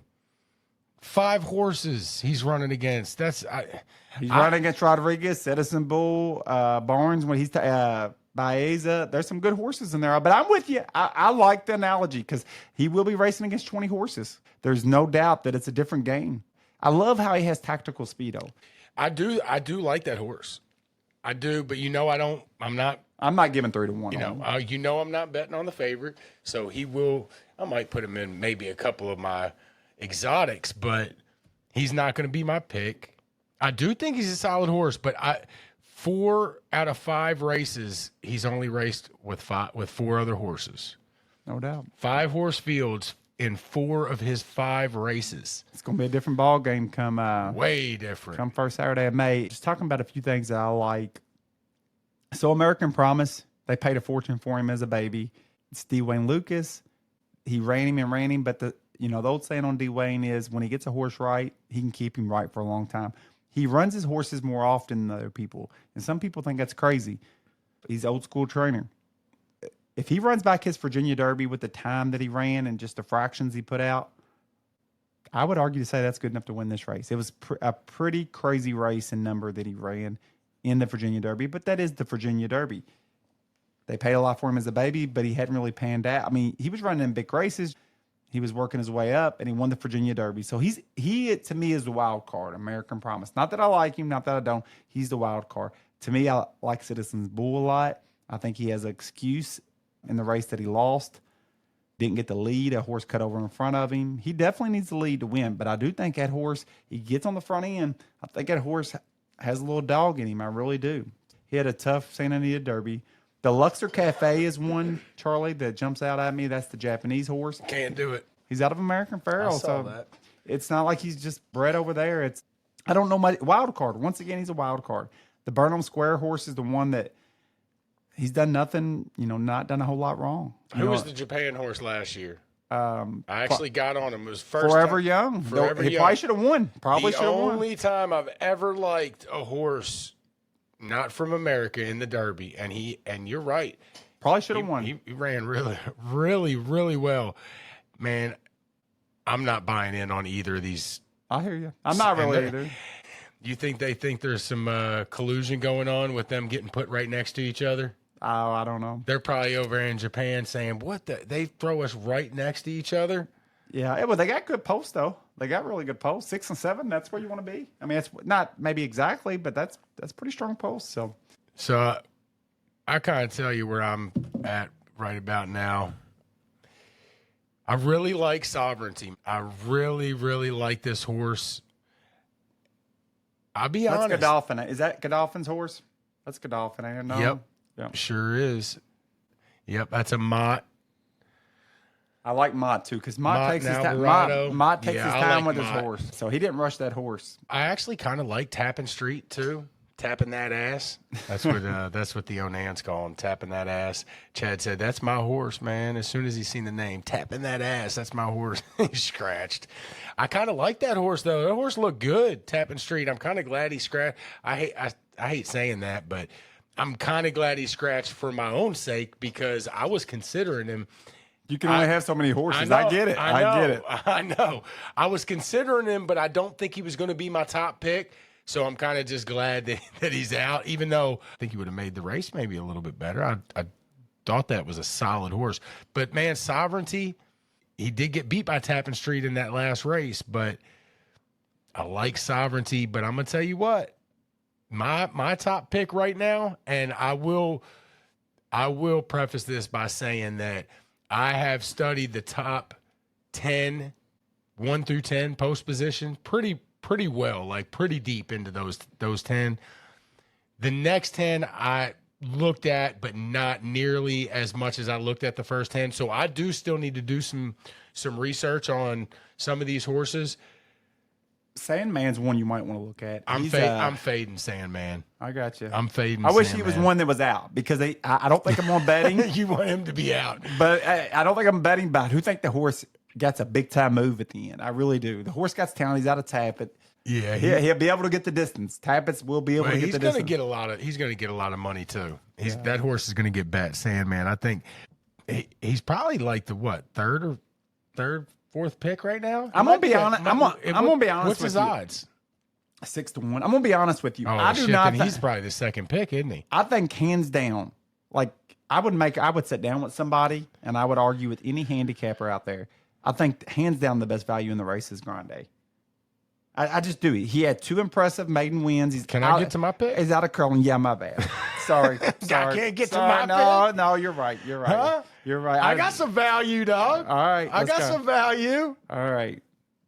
How many races you say your horses, your top picks got? 3. Mine's got 4. Yep. And, I usually don't like horses like this that takes a little bit for him to break their maiden. Took this horse 3 times to break his maiden. But I really like Final Gambit. Now, he's never ran on dirt. Does worry me a little bit that he hasn't raced on the dirt. A little bit. But, dude, go back and watch that Jeff Ruby. Oh, I know. It was like he was shot out of a rocket ship. That's why I told you I liked him. Sierra Leone. Yeah. All made over again. That is exactly what I thought when I seen the run that he made in that race. Reminded me of Sierra Leone. I love that he got, I love his breeding. Breeding's top notch. Yep. I love his breeding. Not this time. Owned by Juddmont. Yeah. Bred by Juddmont. Trained by Brad Cox. So they bred him and they didn't sell him. And he's gray. Little cool story, I think. The jockey has never been in the Derby, so that'd be you think he could get it done on his first ever Derby? That's got to be some pressure. Oh, it does. But I think he's young too. I think the kid's like a up and coming young jockey. But I like Final Gambit, except doesn't have a lot of big races under his belt. Took him 3 times to break that maiden, but I'll scratch that first one. The first one was on turf. I'll scratch any first race. Yeah. You don't got to be good your first race for me. I think a horse makes its biggest jump first or second race. I don't know, man. This is not normally looking at the past performance for that horse. I will say his Brisnet speed rating consistently going up too. I don't know, man. He's going to become both of the horses I like are going to be coming from the back. Well, I say that. Final Gambit wants to come from the back. He wants to come from the way back. That's one thing that worries me a little bit. But maybe they try to get position with him. Sierra Leone was. Sierra Leone didn't want to be in the middle. That horse wanted to be at the dead. It was like that horse was testing itself. Mm-hmm. Sovereignty's not going to be coming from the back. Sovereignty's probably going to be like you've talked about, maybe right middle of pack 8. He's got some tactical speed. 8 through 10. Probably want to sit somewhere right around there. Yep. I agree with that. That might sound like way back. I think it's where you want to be. I think that's where you want to be. It's really not. So I think the main question, Anthony, is how does the pace actually set up? We've got a lot of speed horses, but that doesn't necessarily mean that And how's the track playing? How's that? Yeah, is the track? I've always said that's a big factor. Is it favoring speed? A lot of times on Derby they have it juiced up. So we got a lot of speed horses that want to get to the front, but that does not mean that the pace is just going to automatically be fast. I've seen Charlie. I'm not saying it will happen because it probably likely won't happen, but I have seen it from a decent amount of times where everybody thinks there's all these speed horses, and all the jockeys are thinking that too. So they think they're just going to lay off, take it easy a little bit, not kill and herself. They make it too easy. And one of them goes out front and make it too easy on them. And I'm going to tell you, you let Citizen Bull get out there on that lead. I think the horse could get real brave. I think the horse has got a little dog in him. I will say, out of the speed horses, I'd still be on Citizen Bull because I like him over Neo Equos. I do not like Rodriguez. I'm not big on American Promise. I think you're right about the Owen Almighty. He don't even need to be in this race. And then you got East Avenue. I'm gonna have to look more into East Avenue. I think he's good off. I think he's good. I think he's good off him too. Is he? I think he is. Yeah, he is. Owned and bred too. He broke dead last. Brendan Walsh. He broke dead last in the Breeders' Cup Juvenile. Just horrible break. Race was over. But before that, I think he might have been the favorite going into the Breeders' Cup Juvenile. He'd won the Breeders' Futurity handily. And then came back off his layoff, Risen Star. He just didn't fire in the Bluegrass. He got nipped by a nose by Burnham Square. That's probably the horse we're talking about that we probably should talk a little bit more about. Even though he's not the horse I like. Shit, he's done nothing wrong. He's done nothing. Burnham Square. Oh yeah, you're right. You're right. He's done nothing wrong. He is definitely on my list of top 3 or 4 pick. Easy. Yeah, he's on my list. But I disagree with East Avenue and the Risen Star. Looks like he did get out there. No, he just didn't fire. He just didn't fire. Oh yeah, not at the end. He just didn't fire. No. But they come back and said that. They said they don't know what happened. But then he came back at Keeneland and second to Burnham Square by a nose. And not just that, but I think they ran a decent pace that day. He probably should have won that race. In the Bluegrass. Yeah, you're right. Burnham Square done nothing wrong. Burnham Square does look good because I was looking at the battles between Burnham Square and Tappan Street. Yeah, he won the Holy Bull. And then went up to the Fountain of Youth. I don't know what happened there, but then he won the Holy Bull, go up the Fountain of Youth. Then he jumps up here to Keeneland, goes to the Bluegrass and wins it, beats East Avenue by a nose. But I'll tell you this, at Gulfstream Park, you got to be close to the lead. You just do. It's a speed favoring track. And maybe that's why he left there. I don't know. You got Burnham Square's got last year's Oaks and Derby winning jockey. Mr. Brian Hernandez. And he's out of Liam's Map. Liam's Map was a good one that probably is a very underrated horse, far as all-time greats. He ain't an all-time great, but he's a great of our generation that maybe he's underrated. It's Liam's Map. He was going to be a superstar. His racing career got cut a little short, but Pletcher talks about him all the time. He's been a good sire. Pletcher says he's one of the most talented horses he ever had. He ended up, last race, he won the Breeders' Cup Dirt Mile. In the race before, he won the Woodward and got second in the Whitney. But Liam's Map was a big-time horse. So your top pick is what, 30 to 1? 20 or whatever he goes off. I don't care. And mine's 30-1 We right now. got to put an exact on So it. I was going to ask what your long shot is, but your top pick is your long shot because mine is too. Final Gambit sitting at 30-1. Look, I don't know if I'm still going to be on Final Gambit as my top pick here in the next couple of days when I get these last handful of horses really dug into, but I do like him right now. Other than the long shots that we picked as our top pick, Anthony, is there any other long shots that you would consider that you like? A bunch. American Promise, Citizen Bull. Citizen Bull. He's 20-1. He's 20-1. Look, Derby is full with long shots. East Avenue. Shit, if we're saying that, yeah, Citizen Bull, I didn't really realize it was 20-1. Yeah, I've kind of got warm on Citizen Bull, dude. I think I'm watching. He's got an excuse, man. He really does. And I doubted him early, but he won the Breeders' Cup Juvenile. He won his first race back, and then in that last race, the Santa Anita Derby, I think he had excuses. I just really do. And I loved his athletic move, how he stumbled and got right back into the game fast. To me, it's a very athletic horse. And Baffert, I've heard him say about him, he thinks he's the shit. He says Citizen Bull thinks he's the best horse on the track always. His breeding's good. He's built a little different than the rest of the horses. I mean, he's built kind of like a little bull. He's like strong looking horse. I don't know. He's a little different. I like Citizen Bull a little bit. He's grown on me anyways. But for me, I've told you it's Grande, and I want to explain to everybody why. And there's no way, in my opinion, this horse should be 20-1. I don't think he'll go off 20-1. I think Grande will go off 15 or 10-1. I think he's very popular amongst the wise guys, as they want to call it. He's out of Rapoli Stables, Todd Pletcher. Curlin, which is the favorite, is Journalism. He's out of Curlin. They're both out of Curlin.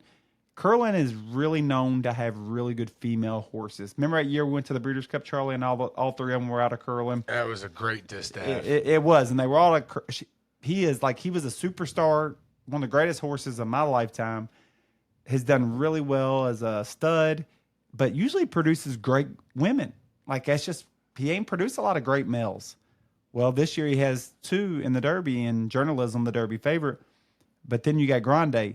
Grande, his first race out was at Gulfstream. Broke his maiden. Second race out, Lounge Race. Won handily against Jimmy's Daily, which was a competitive horse there. He goes to the Wood Memorial with only 2 races in him. He had to get first or second to get in the Derby. He had no Derby points. Rodriguez gets out on the easy lead. Has the inside rail, everything to his favorite, and Rodriguez was more seasoned. Grande went, I think, 4 wide around one turn, 5 wide around the other turn, and still closed pretty decent in that race. And really, with Rodriguez having everything his own way up front, I think the horse has a lot of room to move up. I think the horse got a lot of talent. I just do. I love everything about him. There's no way he should be 20-1. I might be wrong about that, but I've heard some other, big handicappers like him as well. So I'm going to say he goes off like 13-1. All right. Couple other horses that we haven't touched on, but before we get to those, Anthony, there's another similar horse to my top pick. Who's that? He's not currently in this race. Oh, yeah. But he is Baeza. eligible to get in if somebody drops out. Baeza, he'll go into my top 3 if he same gets in. exact pretty much deal.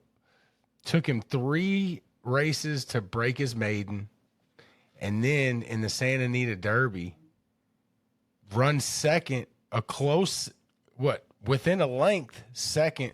And he came to the Derby favorite, Journalism. And he came, Citizen Bull was on the lead in that race, and he came at Citizen Bull early. And I feel like Journalism was allowed to wait back there. And, it took a lot out of him. Baeza still almost won that race.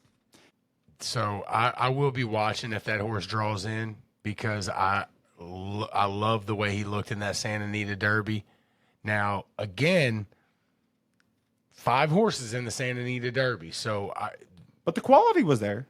I'm with you. I don't like it, but the quality was there. The traffic wasn't there. All the stuff that comes with the Derby, they got nowhere near that experience breaking out of that gate with 5 horses in it. So I do think that means something. It does, but with Rodriguez going out winning the Wood, after running against those horses, to me, that gives us some credibility.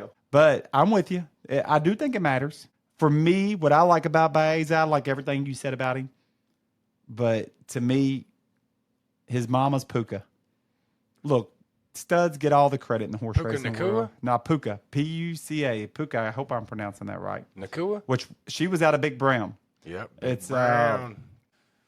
The studs get all the credit in the horse racing world because the studs can have, what, 200 or 300 babies a year? You know, they just pop them out just like a male. You know, like, you know, just have all the girls can have one baby a year. Sometimes the babies don't even make it to horse racing. Some of them, you know, die at birth. So for a female, you don't hear a lot about the females in the breeding world. And then every once in a while, you'll get, I mean, it's every once in a while where you get a female that produced multiple champions. It like hardly ever happens. I think it's happened like a couple times in my lifetime. Well, Puka was the mama to Mage, which won the Derby a couple years ago. And how do you pronounce the name? Dortmund? Dortmund. He won the Belmont was last year, and he was the horse that had all that fight in him. Was a very high-level horse. Had a heart like Secretariat. He did, and Mage, you know, was a Derby winner, a really talented horse, and now they got this Baeza. You just don't see mamas put out 3 horses at that level. She can produce, and I like that angle alone, and I do like the other angles of the horse too. Not a bad sire either. No, McKenzie. Nope. A matter of fact, if Baez is in the race, he might compete for my top pick, but I think I'll still stick with Grande. But if I won't like the post he'll get because he'll get the far outside post. Correct, Charlie? Yeah, but Rich Strike. I know. Was the 21. I'm pretty sure Rich Strike was the 21. Drew in that year too. I didn't even look at that damn horse. Nope. I would really like to see that horse get in. I would too. I think it'd be good for the Derby. I think really the horse is would. talented enough. I hate that, like, nothing against Owen Almighty, but I hate that, like, a Owen Almighty, you know, gets in and he don't. But talk about that short field, Baeza would have been in any other year. But there's a new rule in the Kentucky Derby points points. If you don't have so many, As it should. yeah, I get that. Yeah, I do too. With the small field, they take away points or cut the points in half, I think. Yep. Isn't that what it was? Yep. So a couple other ones that we haven't touched on. Sandman, going to be one of the top picks, Anthony, top 2 or 3 picks. Arkansas Derby winner. He's always closing. A horse is getting talked about by a lot of local heads around here. I've heard the name mentioned a lot. I think the horse is going to catch a lot of money. One of the big things with the Derby is you got to be able to get the 1.25 miles. Not all the horses are bred to go 1.25 miles. There's a big difference between 1.8 miles and 1.25 miles. He's out of Tappet. Tappets are known to always get the distance. That's stamina all over it. So I do think he'll have no problem getting the distance, which I think is a huge plus. Sometimes there's only 5 or 6 horses in the Derby that can get the distance. I think that's a great handicapping thing. Like, cross out the horses that can't get the distance because not everybody can get 1.25 miles. He's been on the board 6 out of 8 races. The only 2 that he didn't hit the board was his first race, which we've already said we can scratch that out. I have no problem doing that. The only other one was in the Iroquois, and it was step slow coming out of the gate. So he was a 2-year-old too. That's a long time ago. yeah, I like that him. That horse has not done a lot wrong either. We talked about Burnham Square. This is another one. I'm going to have to look more into Sandman. I thought I was fading Sandman, but I'm gonna look at it. This horse is going to be scary to try to leave out of your exotics, I think. Maybe even if he's not my top pick, I might need to look into this horse because it looks like he likes to get up on that board. I don't know what race it was. It was either he won the Arkansas. He got 3rd in the Rebel and 2nd in the Southwest. It was either the Southwest or the Rebel. One of them he broke horrible. Yeah, that was the Southwest. And he still got 2nd in that race. But I will say, man, you know what? Now that I'm looking at this dude, that horse does not break well. Yeah. Well, he's a step slow, Yep. bump, broke in. Some horses at are least that 3 way. or 4 times already in his career. So You know, I always say, still gets up. I always say Tappets are, they're for stamina, but they're also known to be immature. That horse wants to run from the back anyway, so he ain't trying to get to the front off the bat anyway. So, those are the Not that you want your horse to take an awkward step, but if anybody's going to be a step slow out of the gate, a closer's the one you want, right? Yeah, I agree with that. The best horse I ever seen in my life, Flight Line. He was a tappet. Light line. That was We should start seeing his baby, shouldn't we? You said something about that. It's got to be coming, I would say, soon. What about this Cole Battle? That's another horse that I've been hearing people talk about, the story and all that. Yeah, I didn't like it. I'm not into stories. I didn't like him when I looked at it, but I feel like he got lucky to win the races he did. I was bet those races. I like you, lucky dog. But in the Derby, when Rich Strike can win it, when Mind That Burn it being decent. But when Rich Strike can win it, when those type horses can win it, anybody can win it. 20 horses, guys, there shouldn't be 20 horses on the track. But that also opens the door. Not the best horse always wins the Derby. I think everybody agrees with that. You know, I've said that for years. I think almost everybody's on board now that the best horse don't win the Derby. I mean, sometimes they do, sometimes they don't. But you get a horse that's the nicest thing about a 6 or 7 horse field, is a lot of times the best horse does win. When you got 20 horses, good luck. Yep. Sometimes the best wins, sometimes it doesn't. I've it seen takes it. a lot of luck. You got to get a good break. You got to have a good trip. You can't have a horse come over and bang into you once or twice throughout the trip. And it's tough with 20 horses. No, it there. is. It could change everything up. So whatever you think's going to happen, you can throw it all out when that gate breaks, because you have no clue what's going to happen. Your horse can take a bad step right out of the gate, or get bumped around, or get closed in right out of the gate, get pushed way back, and just not be comfortable and be out of the race real quick. So it'll be interesting. Anthony, render judgment. Tistastic. You got anything on him? No, Tistastic. I think You don't he like won. either one of them? No, I think he was the Louisiana Derby. I don't like him. horse. Yeah, I think. What about the maiden? What about Publisher? He's been running against good competition. I mean, he's a The maiden. horse has raced 7 times, hasn't won yet. Yeah, but it ain't like Going to the Derby. it ain't like he's raced against Dodge. That's why he got the points, because he's running against good competition. Look, he's got a shot if he's running against a good competition and showing up. Second to Sandman. It was a really close race. Or no, That was the last one out. Yeah, it was by half a length. Or no, 2.5. I'm 2.5. So he wasn't too far. That was Arkansas Derby. Second to Sandman. he's got Godolphin. No, is he? No, it's Sovereignty and East Avenue. No. But he's got good breeding, if I remember. Gus King and the estate of Barrington. C. Joe. That's the owners. He was the governor. Remember Burton Jones? He was the governor and horse breeder. Yeah. Barrington C. Jones. He's the mayor of what? He was the governor of Kentucky. Really? Yeah, I think he was. Then he was a big horse breeder too, but I think he's dead now. But I think he was a. Well, his family still owns. Anybody else Flying Mohawk, you got anything for him? No, I don't like him either. but I did not look at Rich Strike that year, so I just let you know that I did not look at him that year. So Flying Mohawk, I ain't got nothing for him. yeah, he was governor of Kentucky from 91 to 95. Burnham Square journalism. We mentioned Put journalism on your Japanese. put journalism on your tickets. I'm not saying you got to pick him to win, but don't lose a trifecta or something because you don't got him on there. Horse is pretty solid. All right, what's your top 4? I will go. This is saying that Baeza does not draw in. We got to go with what we got right here without I'm gonna Baeza. go. I'm gonna go Grande. I'm gonna go journalism. Citizen Bull. And I'm going to go American Promise. All right, give me those numbers. All long shots, but one. 1, 5. Who was the other ones?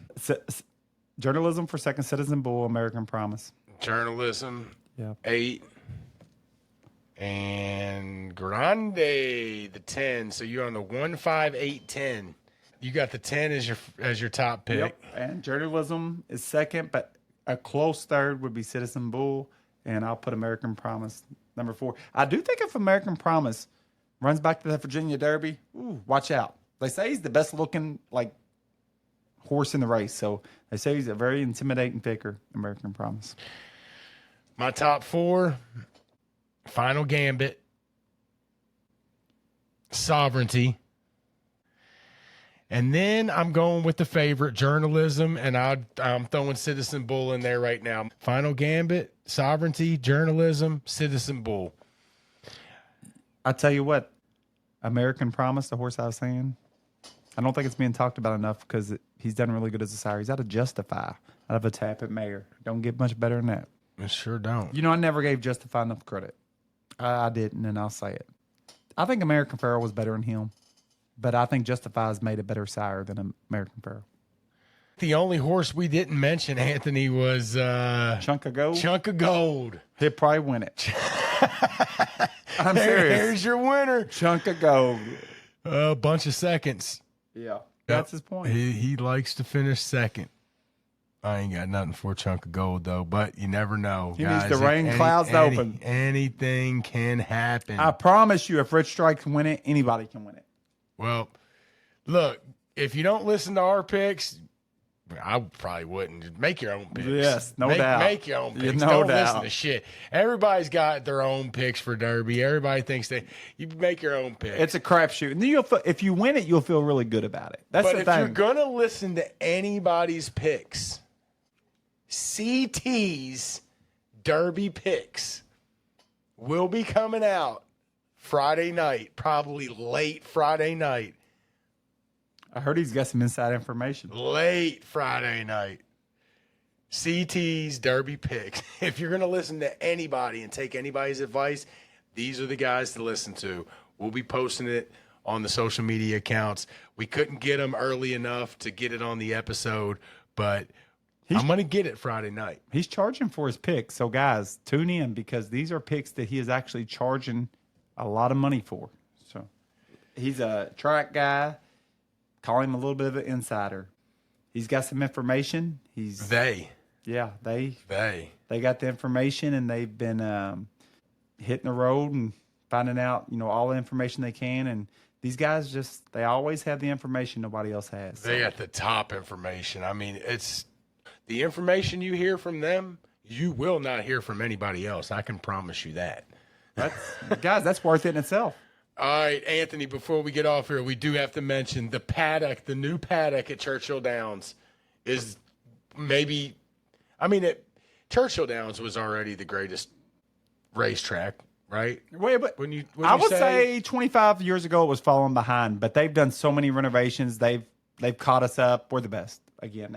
Look, there was about 25 years ago that the track was starting to get old. Oh, it was. And they weren't doing enough renovations. And there's a big tax thing they're arguing about now, but that's why they gave them a tax incentive but they've done maybe 5 major renovations. And this last one was a major renovation. The paddock. They're starting a new one now. Whoever designed it. Greatest thing ever. Yeah, they spent a lot of money on it, but one of the biggest arguments was the Twin Spires got lost in all the renovations and they were kind of hidden. They brought them front and center. You go in there, it looks like a football stadium in there. It's awesome. It looks like the Coliseum. It does. I agree. That's fair. I like that. It's kind of how it's set up. I'll be honest, when they first tore down the paddock and it was like temporary there and they were doing all the construction for the new paddock. My expectations weren't that high. No, mine not at all. I was kind of sad. I was like, man, this is not going to be the same. Yeah. Remember they had the temporary paddock that Derby? It was kind of weak. It was real weak. But I'm going to tell you what, when it opened it, I love how it brings the Twin Spires right there. Oh, it's great. I don't know what my expectations were, but it was not that because I was genuinely a little bit sad. Like, man, this paddock that we've known for all these years is not going to be there. It's not going to be right. Like, it's not even going to be Churchill Downs anymore.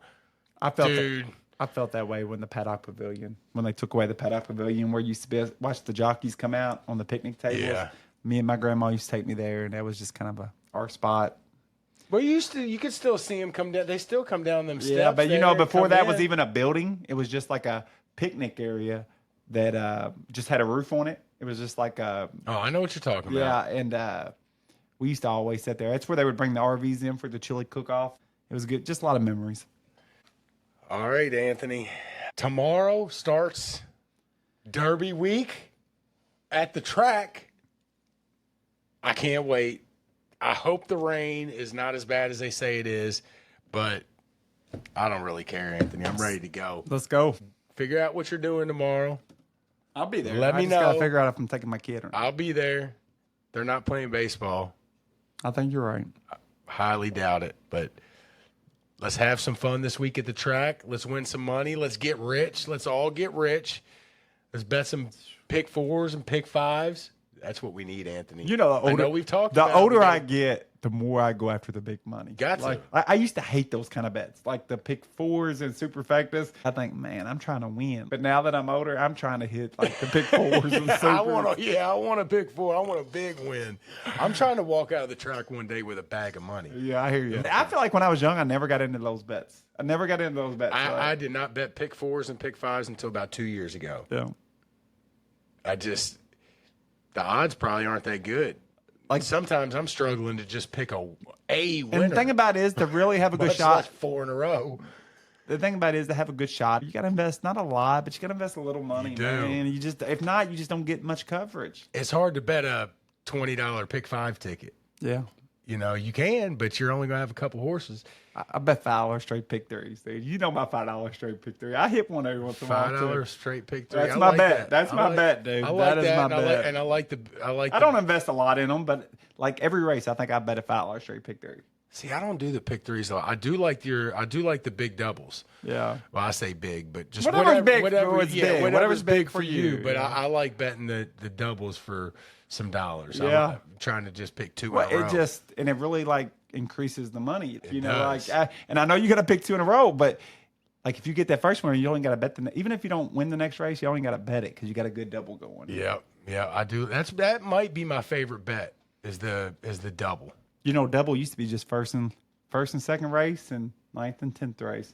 And now they got the rolling double. You can bet They them do in that shit pretty much every But race. that was a big thing. Like go to old people. You get over there for the early double. You get over there for the late double. It's like I your remember grandma, that. grandpa. They got doubles every race now. But the double used to be the first and second race, and then the 9th and 10th I didn't know race. that. Yeah, and the pick 3 there was only certain races. Now they got rolling pick 3s. Yep. There used to only be certain races. Why not? Well, they got with the times. It was the superfecta is a newer bet. It was just exacta and trifecta, and a dollar bet became a newer bet. I'm pretty sure there used to only be like a $2 bet. Yeah, and them supers, a lot of times on off tracks and off days, you can bet 10-cent supers, which is good for people that ain't trying to bet a bunch of money and trying to I've seen some people bet some big 10-cent supers, but get like a lot of coverage with the 10-cent super. You ain't betting no 10-cent super on Derby Day. Oh, can you not? No, they're all dollars. Yeah. They limit it to $1 because I guess there's so many people betting they probably got. I will say this: we've had some experience with pick 6s and stuff, and I've learned a lot about pick 6s because I never bet them. I do like the idea of it being a $1 pick 6 because when you get to like a 20 cents pick, at least 50 cents, because when you get to a 20 cents pick 6. It's a lot more tickets. Everybody gets it. Yeah. Like, if you got a And dollar, it's that's why- harder to hit. It's harder. I'm sure that's why they're doing it with the supers too. Yeah. Imagine if they were doing if they allowed 10-cent supers in the Derby. There'd be so many more tickets. And your lines would be long too. Lines would be long. And your pick 6 tickets, I know some tracks they pay out for $1. Like if you have a 50 cents pick 6, they pay out a certain jackpot, but you got to have $1. I don't know. It's something like that. Well, we need to pick a couple pick 5s. I had a $20,000 pick 4 going to the Derby one time. Needed Nero. Nero got second. But Animal Kingdom smoked his ass. I had Animal Kingdom that year. Man, I think that might have been my first ever Derby winner. Was Animal Kingdom. I wish I would have. Well, I don't even think Animal Kingdom had raced on the dirt. Synthetic. Yeah, he was. Came out of Turfway. That's your final gambit. Sounds like Final Gambit. That's right. All right, guys, we got through it. Go win some money. Hit them superfectas, trifectas, pick 4s, pick 5s, pick 6s. Hit them all. Blitz the bookie. See y'all.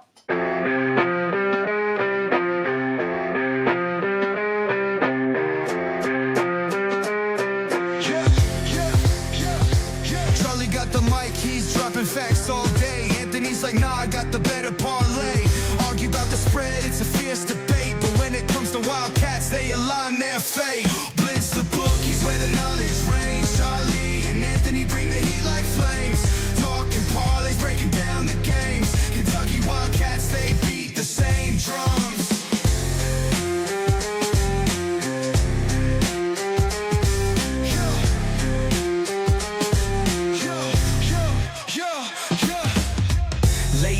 Hustle deals on the line.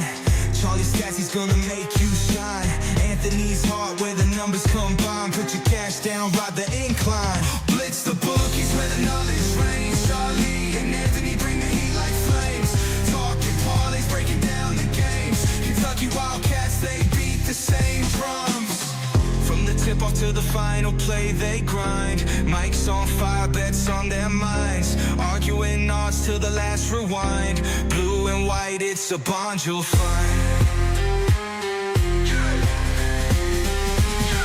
The bookies where the knowledge reigns. Charlie and Anthony bring the heat like flames. Talking parlays, breaking down the games. Kentucky Wildcats, they beat the same drums.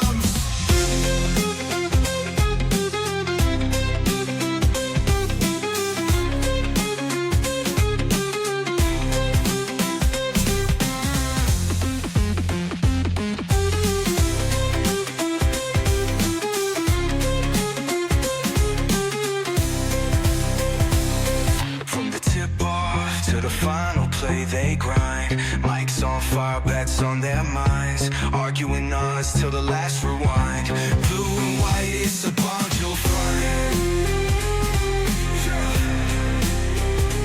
Bond you'll find. Blitz the bookies where the knowledge reigns. Charlie and Anthony bring the heat like flames. Talking parlays, breaking down the games. Kentucky Wildcats, they beat the same drum.